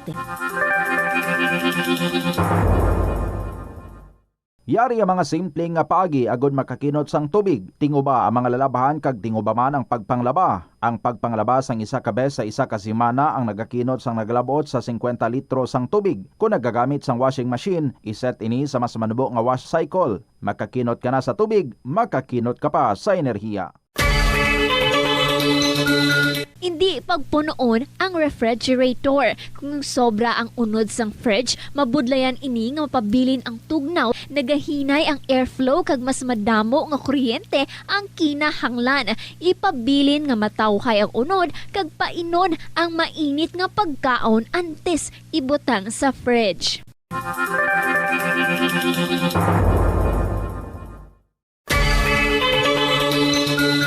Kung nagaluto ka sa kusina, ipasiguro nga husto ang kadakuon o sukat sang kaldero, kasirola o kalaha sa burner nga ginagamit sa pagluto. Makabulig ini para malikawan ang pag-awas sang kalayo sa kilid kag para mas madasig nga maluto ang pagkaon. Sa sili nga pamaagi, makakinot ka sa konsumo sa gatong kag makapamagan man ini sa mga galastuson. Panugyan na rin sa eksperto kung kwarta ang paghambalan. Apesar limitado ang imo abilidad nga mag-invest, ang gamay nga contribution sa investment accounts ang makabulig sa imo nga maggamit ang earned money nga maka-generate sang dugang nga income. Ikonsiderar ang pagbukas ng retirement account o kung iban nga investment account. Kabombo, nagpatakod ka man bala sa energy saving device sa imo balay o opisina? Maghalong ka ha? Kay basi na budol ka. Sunod sa Department of Energy, wala pa sang energy saving device nga nakapasar sa energy label. Bot silingon, kung ina nga device wala sang DOE certification, wala ina nagagana. Magluwas nga hindi epektibo, mahimo pa ina makaguba sa imo nga mga appliances o kung makapataas pa gani sang imo balayran sa kuryente. Gani para makakinot sang matuod sang kuryente, gabuton sa saksakan ang appliances nga wala ginagamit. Masami nga tinluan ang aircon filter o kung magamit sang inverter appliances. Tanan kita mayara sang mabulig agud. Celebrating 60 years of media excellence. 60 taon sa paglilingkod. 60 taon sa katotohanan. 60 taon sa pagtindig kasama ang sambayanang Pilipino. Ito ang Bombo Radio Philippines. Bombo Radio Philippines. Your trusted source of news and information. Basta Radio Bombo! Mayong hapon sa inyo tanan mga kabombo, mainit or hindi. Maulani na hapon, namit magkaon sang something nga mainit, very very hot. Anyway, mainit ko ka mga ginang-abi-abi sa siningang malamig nga kahaponanon. This is Tita Regine. Welcome sa kahapon lamang program. I hope you got what you craved for sa ini nga maulanon nga panahon. Ako ya anything hot. Especially ang honey lemon nga hot drinks. Okay na kuya. I hope everybody is okay kag nagahulat-hulat sa pagpamati na sa makasaysayan nga ating igadulong sa inyo. It's a beautiful Friday sa gihapon. Cool. And that's very nice kung it's very cool kumparar sa syado kainit nga panahon. Mainit ang aton nga mga kasaysayan diri nga nagahulat sa aton gani. Ang ako na nga pag-abi-abi sa inyo tanan mga kabombo, and to those nga may ara man nga mga istorya, if you found time kag nagpungko ka mo and then nagsulat sa mga kasaysayan, I hope ready na ina nga i-email ninyo sa bombo_iloilo@bomboradio.info. Pwede man nga sulato ng mga istorya and then ipadala sa kahapon lamang program DYFM Bombo Radio Iloilo, Sky City Tower, Mapa Street, Iloilo City. Sa kay Gemini, sa 4th District, ang ating nga ginapaabot-abot buwas nga winner I hope ga makalabot ka gidri ma'am. Before 2 o'clock sang hapon, kag bitbit mo na ang imong ginpa-Xerox nga ID, duha lang ka kopya. 13 minutos makaligid ang takna nga alas 2. Let's enjoy this song from Jose LG Fuentes, Panumpa. Kaupo ninyo si Tita Regine sa sininga hapon sa Biyernes. Welcome sa Kahapon Lamang program.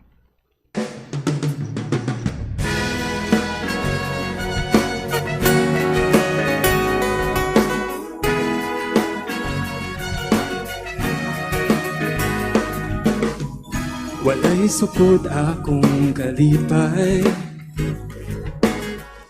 kay wako damha mo abot kining adlaw.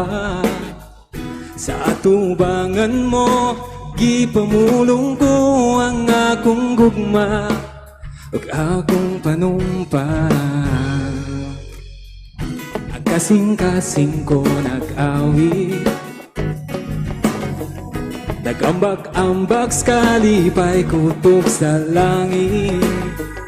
Sa atubangan mo gipamulong ko ang akong gugma ug ang akong panumpa.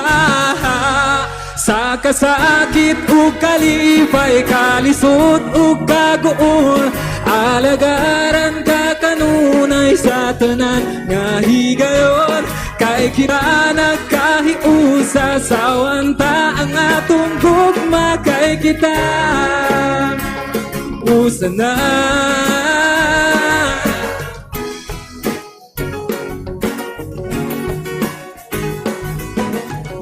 Mga pangandoy ug masali, karong adlaw na tuman sugo sa langit. Ikaw ang rayna ko, ug ako ang imong haring kauban. Sa kahangturan, sa kasakit ug kalipay, kalisod ug kaguol, alagaran ka kanunay sa tanan nga higayon. Kay kita nagkahiusa sa anta nga tunggok, kay kita usa na. Pinangga ko ikaw gakurag yun ang magtinabangay ug mag-inunungay. Pumanunta ang atong mga saan, bukos kining gugmang way sama.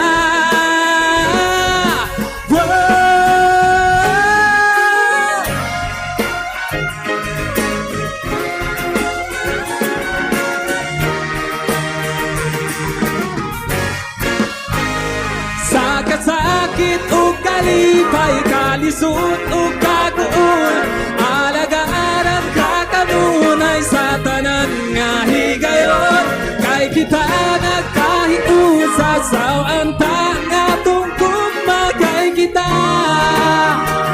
usa na. Kay kita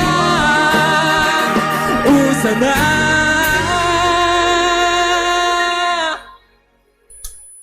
Jose LG Fuentes with the song Panumpa, 17 minutes after 2 o'clock. Mga kabombo, kaupod din na si Tita Regine para sa Kahapon Lamang program. Ari kita sa atong first story for today. It's August 7, Friday, from Mr. Survivor sang Southern Iloilo. Dear Tita Regine.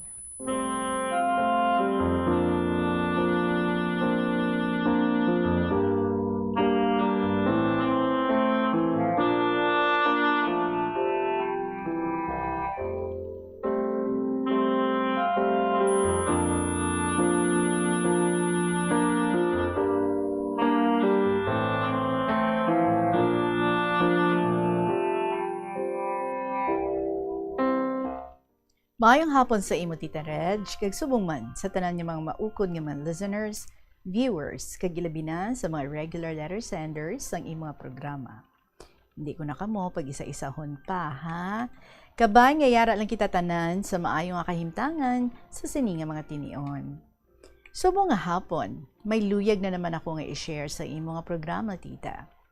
Sadto pa man, may gin-share na ako sa imo nga programa, may kaangtanan sa akon nga mga naeksperyensyahan nga mga kababalaghan o kung hindi kinaandan nga mga hitabo sa akon nga kabuhi. But this time, ang ako naman nga i-share ang nahanungod sa isa ka specific nga bahin diri sa amon uma nga ginapatihan may nakatago nga misteryo. Kag wala ko pa ini masulat sa imo. Episode 22 nga may tigulo, Sapa Kipot. Sapa Kipot ang panawag sa isa sa pinakamatalanhaga nga bahin sang amon uma. Ang pangalan sang sininga sapa naghalin sa kinaraya nga tinaga nga kipot. Yang buot silingon, closed o konsarado.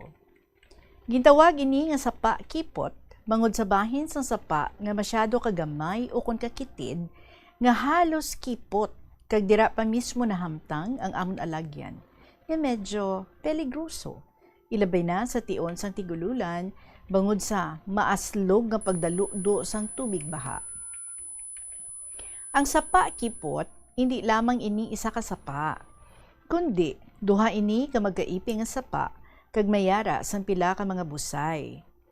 Ang ini nga sapa, imugid nga maagyan kung magkadto ka sa amon lugar or sa amon nga balay, diri sa amon lugar nga ginatawag apdo, nga yari na nahamtang sa dulunan sang amon barangay. Kag sang isa pa gid ka barangay nga sakop na sang kaiping nga banwa diri sa Southern Iloilo. Ang sapa kipot may ara sang pila ka makatalanhaga nga mga istorya na tuhoy diri. Suno sa panugiron sa pila ka mga tawo nga nakalabay sa amo nga sapa. Ilabi na sa tion sang kasisidmon o kon kagabihon. Subong man sa panaysayon sang sinauna nga mga tawo nga nagapuyo diri sa amon lugar. Ang sapa kipot hindi manigar nga mayara sa nakatago nga misteryo. Natubtob sa karon, wala pa sige hapon sa may naka-explikar gid sa matulid. Bisan pa ang pila ka mga albularyo nga nakasaboy na diri sa amon lugar. Una, ang dako nga puno. Puno sang kahoy nga salong nga nagakabit sa banglid, kung sa diin ang gamot lamang sini ang nagakapyot sa banglid.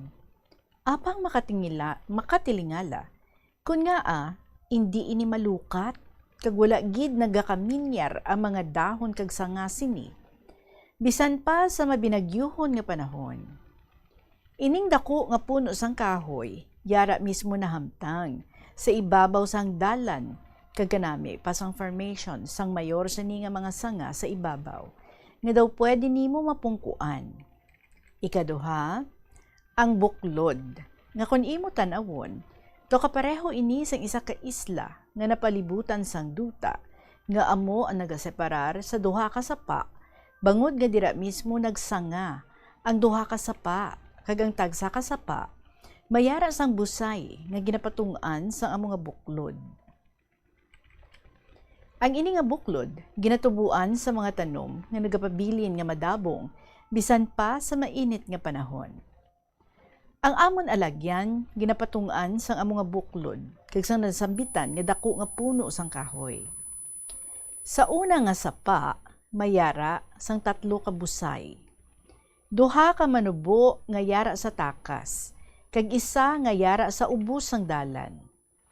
Pagabot mo naman sa ikaduha nga sapa, mayara sa mataas nga busay nga nagalabot sa kapin 25 katapak ang kataason. Kag sa ibabaw sang amo nga busay, dira gid mismo nahamtang ang amon dalan. Ako, bilang isa ka tumandok nga nagapuyo diri sa apdo sa sulod sang halos 3 na kadekada. Tubtob sa karon?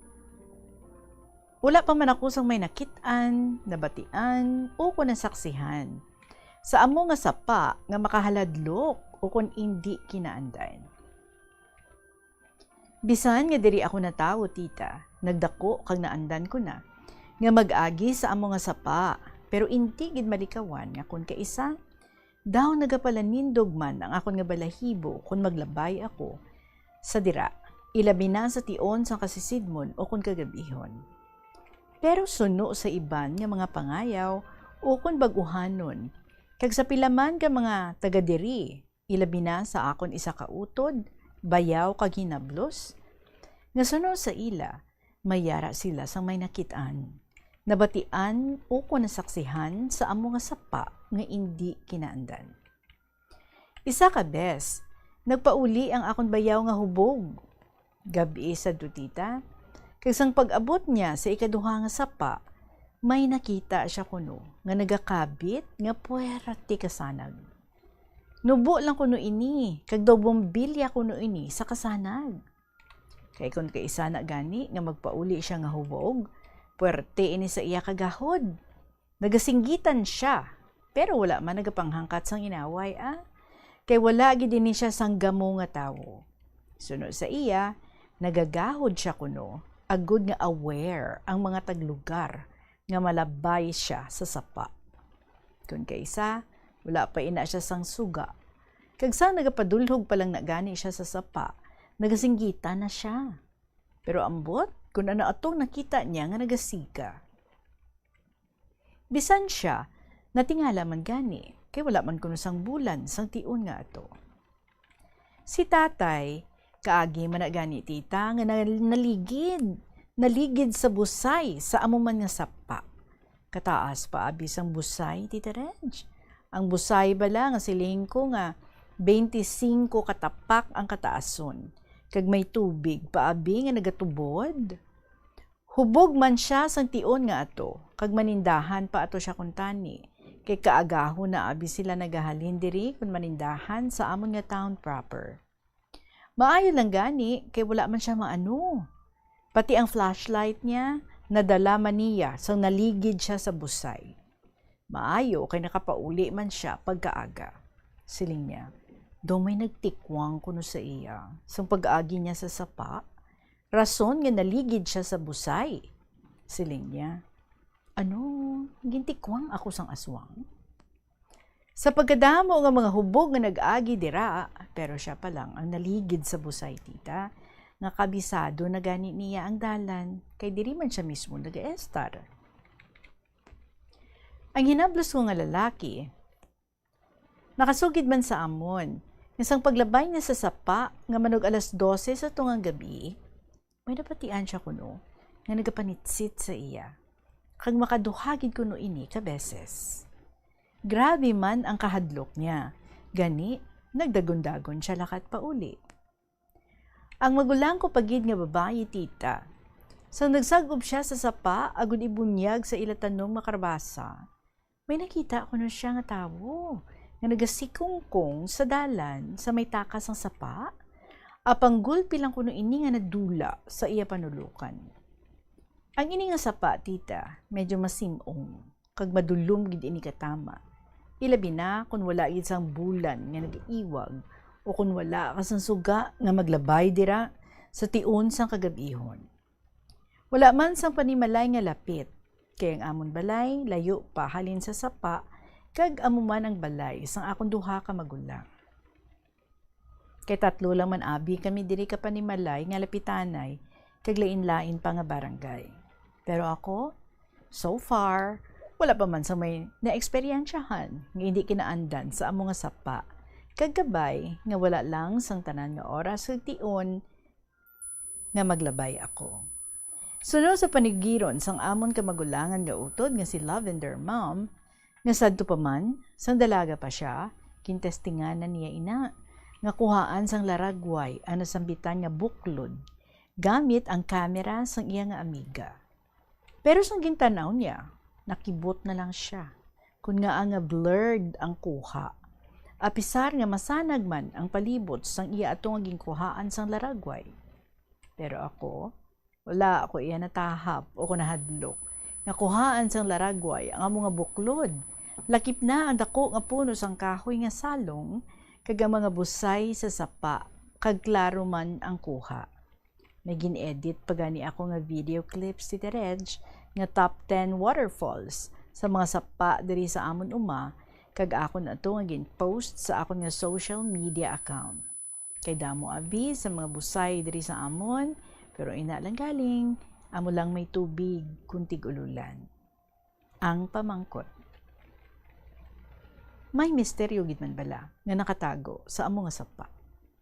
May connection gid man bala sa ginapasuni taglugar ang dako nga puno sang kahoy nga salong, kag ang buklod nga yara sa idalom sini. May dapat kinman bala nga kahadlukan kung maglabay ka sa amo nga mga sapa. Sa akong personal nga opinion, tawo lamang kita kag normal lamang sa aton nga makabatsyag sang sa kakulba o kon kahadlok. Duna na sa aton nga mga Pinoy nga mga mapinatihon sa mga desperates, sa mga tinuga nga hindi makita sa ginasiling nila nga malain sang ginhawa, kag sa mga makatalanhaga o kon makahaladlok nga mga istorya. Matuod man o kon hindi, nga nag-eksister ang mga engkanto, elemento, o kon taglugar. Wala kita sa dapat nga kahadlukan, kung mayara kita sang hugot nga pagsalig kag pagtuo sa aton mahal nga Ginoo, nga amo ang magaprotekta sa aton sa anuman nga sahi sang kalautan. Tubtob dilin na lang ang another ko naman nga makatalanhaga ang istorya tita. Madamo yun nga salamat sa paghatag mo sang oras sa pagbasa sang akong sulat. Sa liwat, ang imo tagsulat si Mr. Survivor sang Southern Iloilo.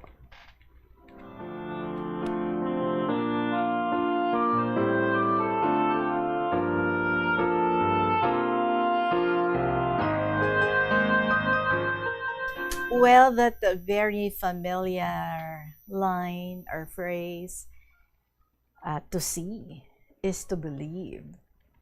According sa imo, ikaw ya personally, wala ka. Wala ka sa may nakita, wala ka sa may nabatsyagan.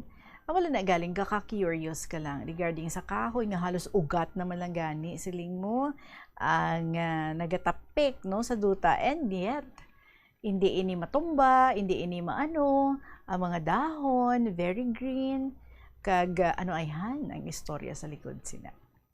Well, malapit sa tubig, hindi bala. Why kita kabalo? Pero you said, ikaw ya personally, wala ka sa may nakita. Well, maybe ang iban, we do not know kung ano gid ka authentic sa mga stories kay siling mo, si tatay mo to, no? Nahubog? Or ang isa mo kakilala to ang nahubog? But anyway, well, we know, kung hubog ikaw, you can just imagine a lot. Hindi bala? But ang sapa kipot, I have heard of that. And siguro, ginakaduan man nila, no, sa pila ka mga tao to enjoy their time sa sina nga sapa or ang iban para lang nga makapamasyar dira. And you said ang inaidya nga lugar gali ang inyo nga alagyan. Tapos ito sa ibabaw, 3 lang kamuto ka panimalay. Pero kanami man, no, you have your own sapa. Hindi bala, manaog ka lang, pwede ka na kaubra ko, ano yung mga obrahon dito, manglaba ikaw, or maligo ikaw dito. Hindi bala. So, dapat, no, nga gina-enjoy ang ina nga mga natural naton, nga mga matahom, nga mga ginhatag sa aton, sang Ginoo, for us to enjoy and to appreciate. And you are right, you have nothing to fear if you have much trust in the Lord to protect you and to keep you safe. Salamat gid sa imo, Mr. Survivor sa Southern Iloilo, sa imo naman nga gin-share diri sa KLP. Alas 2:32 ang aton nga oras, mga panabalik kita sa gihapon. This is Tita Regine, ini ang kahapon lamang program. Magabalik kita pagkatapos lang sa pila ka mga importante nga mga pahibalo. Yari ang isa ka praktikal nga paagi agud makakinot sang tubig. Magtanom sa mga native o drought-resistant nga mga tanom, kang isang kahoy, bulak o kon bisan hilamon nga natural nga nagatubo sa inyong lugar. Ang mga tanom nga ini ay naka-adapt na sa lokal nga klima, ulan, kagduta, gani hindi na kinahanglan sang tuman kadamo nga tubig, agud bunyagan sila. Ang mga native nga tanom ang mas praktikal kung ipaanggit sa imported o kung high maintenance species. Makakinot ka na sa tubig pang bunyag, mas mapataho mo pa ang palibot. Ini nga pahanumdom ginadulong sa inyo sang Flow Water Resources Incorporated, watering the seeds of progress. Tanan kita mayara sa Bulig agud pakibatuan ang climate change. Magamit sang bag nga pwede magamit sang liwat-liwat agud mabuhinan ang plastic bag nga ginahaboy bangod dinhi nagatugas ang greenhouse gases. Ikaduha, hindi masumi magamit sang computer. Kung 4 ka oras lamang sa isa ka adlaw ang imo nga paggamit sang computer, makabuhing ka na sang carbon dioxide emission nga 83%. Ikatatlo, kung malapit man lang imo nga kaladuan, mas maayo nga maglakat o kung magsakay na lang sa bike. Magluwas sa makakinot ka na, mabuhinan pang polusyon nga nagatugas ang climate change. Yari ang isa ka praktikal nga pamaagi agud makakinot sa paggamit sang tubig. Pag-usar liwat sang tubig. Kolektahon ng tubig nga gingamit sa pagpanglaba o ng tubig nga nagatulo gikan sa aircon. Pwede mo ina magamit sa pagpanglimpyo sa salog, pagflash o kung pagbunyag sang tanom. Ang tubig nga abi mo wala na pulos, pwede pa yagali nga makabulig sa imong palibot.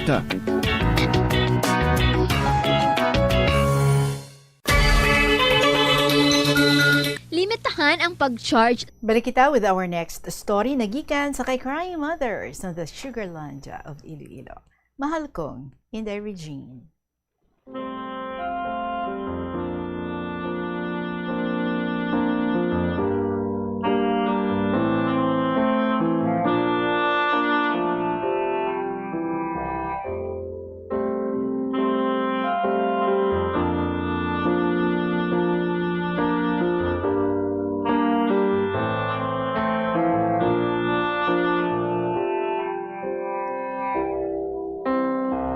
Pangamusta sa tanan nga KLP lovers, sa imo Inday, kag sa management ka numero 1 ng estasyon, ang Bombo Radyo.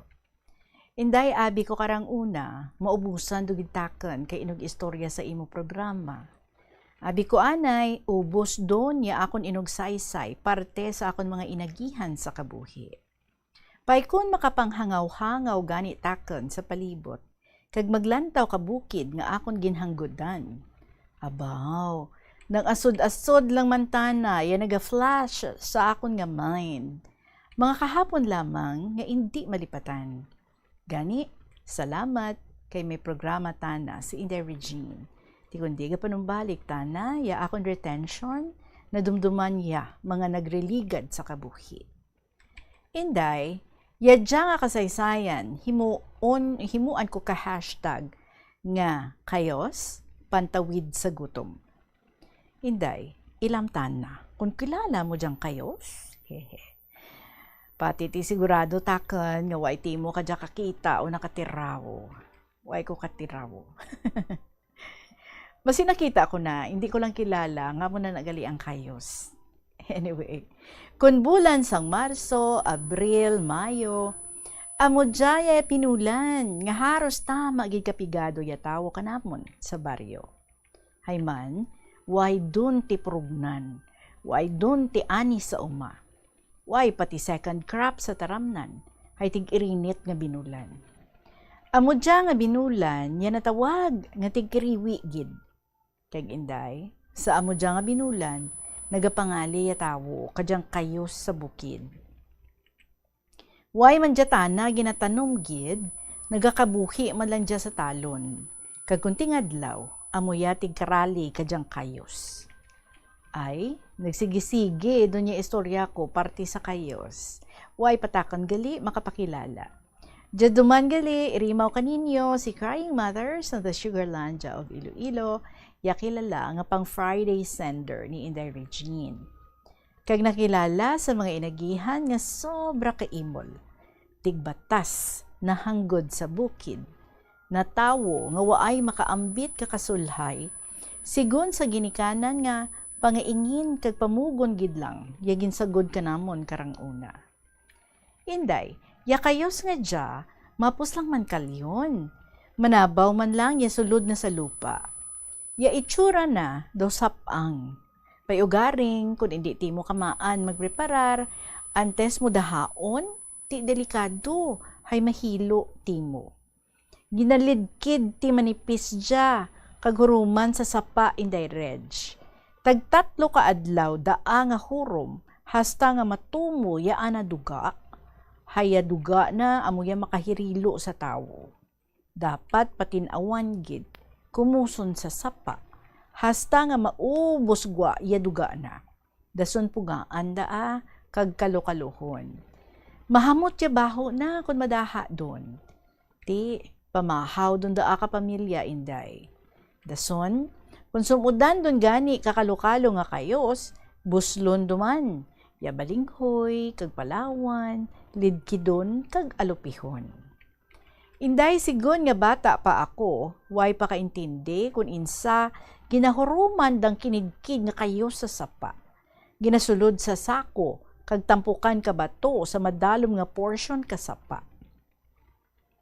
Isa ka bes, ara kami sa sapa, gapatubog ka amon karbaw, may naghurom ka anak kinidkid nga kayos. Gipanilaga namon nga makaulitan na, kag buksan atong kayos na sa sako. Nagbuol kami, imaw kalibayon ko, kag isugba sa amon nga dabok. Hayman inday, may dabo kami sa kilid sapa, para sugbahan ka balinghoy o kun kamote, samtang nga nagapatubog kami ka amon karbaw. Sus, pagdaha katong sinugba namon nga kayos, ginkaon namon. Medyo maragutong don, di ka nami kanon. Daduro doon niya nakaon namon. Pag uli sa balay, medyo nag-amatlingin ya ulo ko. Amuman ya libayon ko. Nanugid kami kay nanay, parte sa kayos, nga bag-ulang giniruman ka amon kaingon. Kag nagsugba kami. Abaw, kinulbaan si nanay. Hay hindi dapat nga nagsugba kami. Hay waay pa mahuruman, kag waay pa mabuol ya duga sa tong kayos. Di mo kahirilo sa tawo. Tindanay, masuka, malingin ulo. Ti among gidya, among ginbatsyag. Gipakaon kami ni nanay, kadahon ka kamote, para kuno bulong sa nahilo sa kayos. Dason, ginbakla na kami kalamay nga pula, para kuno tugalbong sa nahilo o nabalong sa kayos. Ginakigan kami ni nanay. Hay insa ginsugba na namon, nga waay pa mahuruman kag matindoan. Abaw, Inday Regine, sa bata namon nga isip, way gita na kami kaintindi, nga amusad to, ya amon maabtan, ilam. Sa kaduro man ka pwede namon masugba para makaon, ara may kamote, balinghoy, palawan, ube, sa palibot man lang. Pay ilam, insa tanaya nga, ginuruman nga kayos, amuya amon ginmitiran kag sugbahon. Hehe. Man inday, pamatsyag ko, nagatiyog ya kalibutan. Puwerte kalingin ya ulo ko. Mayad lang, hay naumpawan man kami, pagtapos kaon kaubos ka kamote. Ambal ni nanay, abaw, hindi doon ka mo magliwat ka ubra ninyo. Huwag ka mo kaintindi kung insa ginahuruman daa. Ginahuruman daa ti madugay sa sapa. Dapat na nakadaa, masipot gijaduga kakayos, antes dahaon. Kagwaay daa tana ginasugba. Abi nyo pariyo lang kabalinghoy kag kamote. Inday Regine, madumduman ko gani do karon yatong inagyan namon karang una ay nagayuhom ako. Kung paano kami nakasurvive sa miserable nga kahimtangan. Salamat sa KLP na numbalik ya akon kahapon lamang. Inday, salamat tiwat sa imo pagbasa, more power sa imo kag sa imo programa, ang matinahuron, Crying Mothers ng the Sugarlandia of Iloilo. And PS, please basahon mo sa adlaw nga Biyernes. Salamat.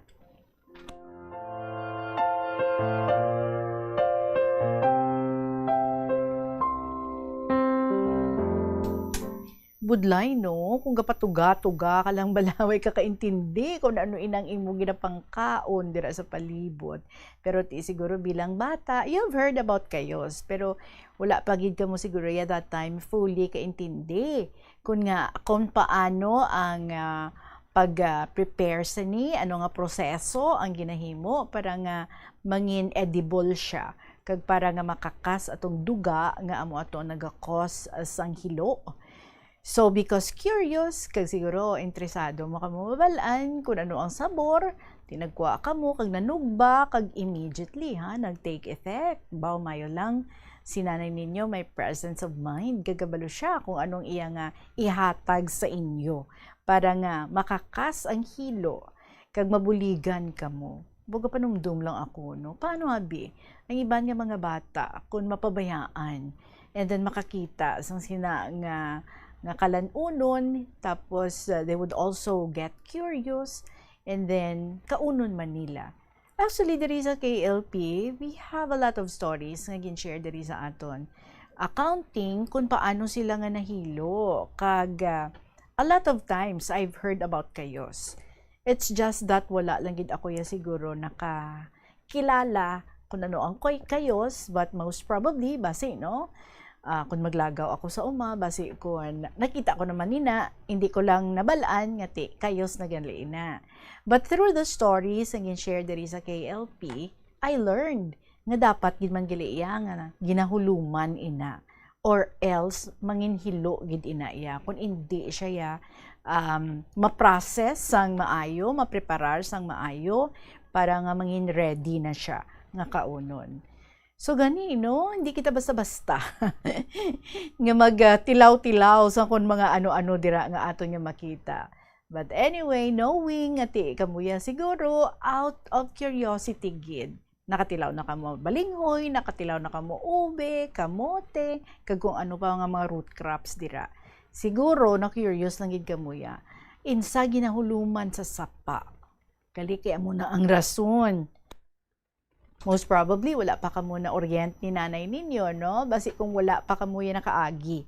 Kaon sang kayos nga gin-prepare niya, or basi kaagi naman but wala lang gid kamo ya na orient nga amo na gali ang process ang pagpreparar sina. But anyway, salamat kay nakahangaw-hangaw ka naman dira and you had something nga gin-share naman sa aton sa sininga hapon. So salamat gid sa liwat, Crying Mothers ng the Sugarlandia of Iloilo.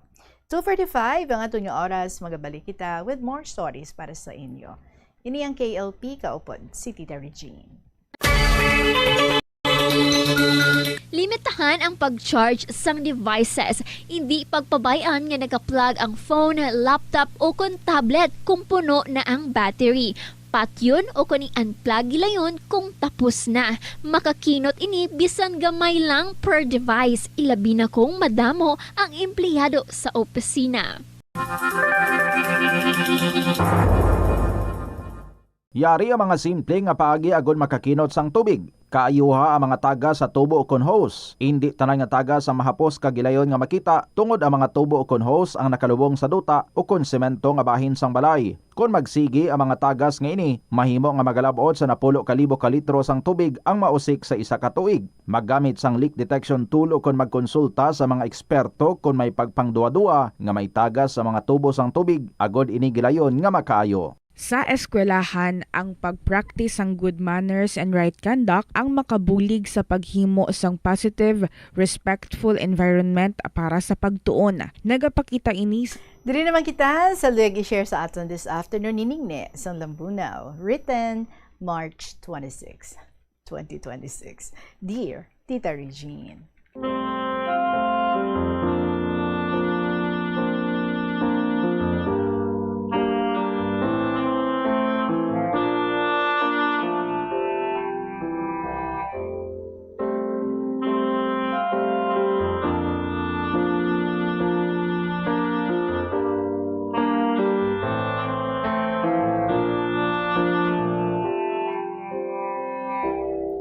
Maayong hapon sa tanan-tanan, sa katapos ang DYFM kag sa imo tita. Budlay na gid kun hina na aton panulukan But try to write yet so that I myself can find my way to help myself, make myself happy. Wow. Kaya kung hindi ako magsulat kag mamati sa imo program, to ay ka man kalipayan. So nagdugang palamirot ka mata ko kasige cellphone. Mayad nga maka-exercise man utok ko, kag malipay man baratyagon ko. Before I forget, let me greet all my children, umagad, mga apos, in-laws, mga hinablos, also to all my classmates on air. Wow ha, ginagreet ni Lolo Abraham, si Lola Amparing, sa birthday ni Lola Amparing. Di mati ako anay kasulat. 2-in-1 sulat ko kay tido medyo manipis man, so gin-double. Jata naman sa mga bag-ulan natapos imo program kag namati pa ako sa sulat ko nga ginbasa mo nga 2-in-1 sobre. Dodwa lang kami dyan ni student ma'am sa Lambunaw mapisan magsulat how. Kay tiway man obrahon mo. So lain sang waay pa ako operasyon, nagapagtanom-tanom pa ako ka mga turolahon. Titulad, kundi pa andaron ta utok ta kag baratsyagkon. Kung masadya, tikadlaw ta Kung masubo, tulo luha Hay tama, karayo ang sitwasyon ka pangabuhi tulad kag sang una. Sang una, bago lang ko kauli, sang bago pa kami nakasal. Ang mga bata, hambog, libuhon, ginaipit sa tudlo. Kay duro pang hugtan kapi mo. Pay sa tulad, huway nakapi. Pigado ang mga tao dya. Kung mangumaman, hindi katakas gasto nanda sa patubas, way dun. Kung ang amon mga makinaryas ka to, usaron daad ka brother-in-law ko, sabat ko dyanan day apay, hindi ako magpasilabot kung may perde. Ay ti mayad tana, sang buhi pa ba na ako, tana lang mekaniko, sa samabayad ka pa sa mekaniko, gatong na pa. Pabay kung hindi ka andar. Ang iban ginbaligya, ang iban guba na gidman, Kag mayad man, sang pagkapatay ni Toto, ang mga talamnan, ginpanggawad man ka mga nagprenda kanamon. May tag 200,000, may 60,000, kag may 30,000. So waay man kami nabudlayi sa pagpalubong, natawan manamon kakabataan, maayo nga paghimos. Kag sa tuod lang, tama kaduro mga amot, ti sa pagkamatuod, para amot man kami kung may namatyan. Sa tuod lang, pagpangbukad namon kakabataan sa mga amot, gahibi kami nga babae, kung mabukad namon mga 20,000, tag 10,000, ang manabu 10,000, 5,000, may dyan man nga tag 500 na gidabi. Muran ka buhi, kung mabiniligon ka, balusan ka man. Diyata na sa amon tita, kung sa amot lang sa rigan mo, makapalubong timo kay imo nga patay. Galing, ibatana, hambug man, hasta mangutang para kapalubong itsugarbo. Ahay ang masubo, kay kundiin patong may sarang-sarang, amo man to amutan da kahanggad. Kag tulad, may namatyan dya, tapos pahuliwik lubong, kadagabi durugasugal, hanggad man tong nanda ang masubo lang, basi magilinaway. So amon sad to ay sugal, tapos mga di mahampang anay mga babae, hindi lang buhay kag maguli. Kami lang kakabataan gapulaw, hindi magpasugot abi, bugto ni Toto nga pahampangan. Okay lang kay jaman tanan kabataan, mga hinablos, mga apo gapulaw kun gabi. Aba, lawig man istorya ko nga kuris-kuris. Sa liwat, good health lang sa aton tanan. Maadtugid kami sa birthday ni Lola Amparing ba, do hindi gid matabua. God bless you and bless us all, especially our health. Sa liwat, maayong lawas lang sa tanan, sa mga palangga ko, kag sa nagapalangga man kanamon.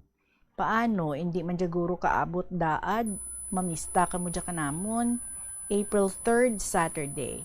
Gather lang So until here na lang, regards to all, and have a blessed day and night through all days. Lovingly yours, Ningne sa Lambunaw.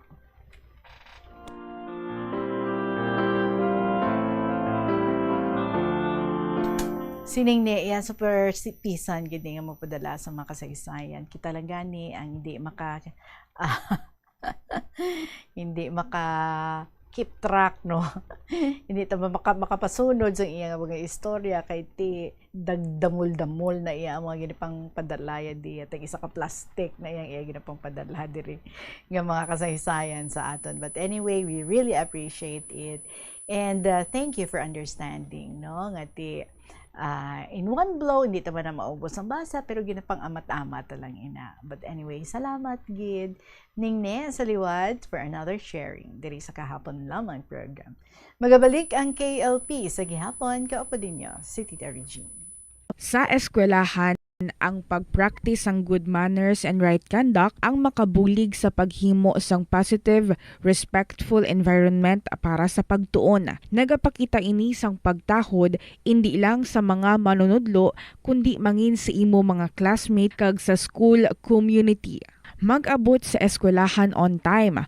Ang pag-abot sang late sa klase kag sa aktibidad ang nagapakita sang kakulang sang respeto sa oras sang iban. Magpamati sa imo maestra o kun maestro samtang nagadiscuss ang lesson kag sundon sang maayo kun may yara sang instructions. Tawgon nga ma'am o kun sir ang imo teacher o kun staff. Kun may pamangkot, ibayaw ang kamot, agud mahatagan ikaw sang kahigayunan nga makasabat. Maggamit sang please, thank you kag excuse me kung nagaistorya sa imo classmate o kung sino man ang imo ginaatubang. Likawan ang pagpanunlog, pagbuli o kung pagpanginsulto. Mangin maayo kag may respeto sa isig kapareho. Mangin matinlo sa classroom kag school grounds. Ibutang sa basurahan ang basura kag indi pag-ihaboy sa bisan diin lang, ilabi na sa sulod sang classroom. Respetohon ang propiedad sang eskwelahan. Halungan ang mga libro kag supplies kag likawan ang mangguba sang pagabutang nga wala mo ginapanag-iyahan. Mangin focus sa pagtuon kag likawan ang pag-istoryahan na isang classmate samtang nagadiscuss ang imo maestra o kun maestro sang inyo nga lesson. Likawan ang cheating. Masami nga kompletohon ang assignments kag test nga wala nagapangopya sa hinimuan sang iban.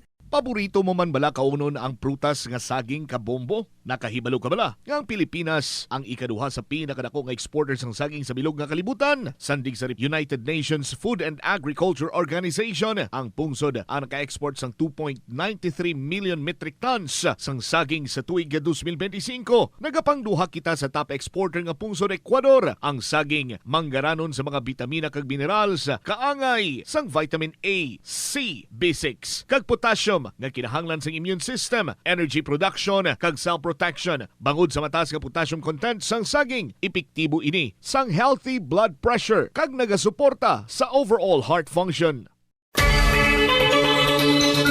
Kung ginbilin ang computer nga nagaandar bisan wala ginagamit, nagakonsumo gihapon ini sang kuryente. Mas makinot kung ibutang sa sleep mode kung wala ginagamit sang 5 to 10 minutes. O kung i-shutdown ini kung mag-break ikaw sang mas sobra sa 15 minutes. Ang monitor pwede man nga patyon pagkatapos sang 3 to 5 minutes nga wala ginagamit. Sa sini nga paagi, makakinot ang opisina sang dako nga kuryente kada bulan. May kilala ka Sa liwat, gina-alert natin dira ang ating nga winner to be interviewed was si Gemini sa 4th District.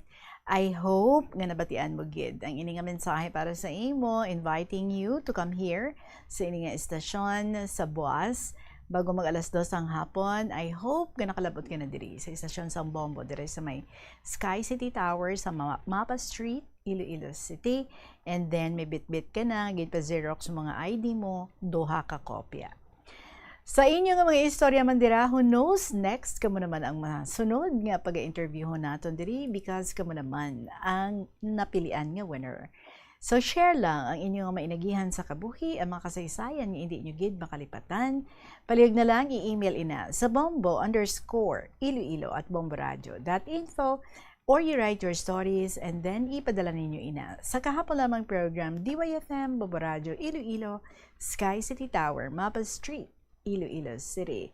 Kung may balaklon diri sa syudad sa Iloilo, bitbitan na lang akag idulong diri sa may mapa sa istasyon sang Bombo. Magasunod na mga kabombo ang mga programa, mga dramas every afternoon nga inyo man nga gina-look forward nga pamatian. Tuyang Ermitanya, Provincial Jail, kag ang Dear Diary. Enjoy ka mo sa sini nga mga dramas. Balikay kita tomorrow. Madamig nga salamat sa inyo. Sa gihapon, ining nyo nga alagad si Tita Regine para sa kahapon lamang program. Salamat kid. Good afternoon and God bless.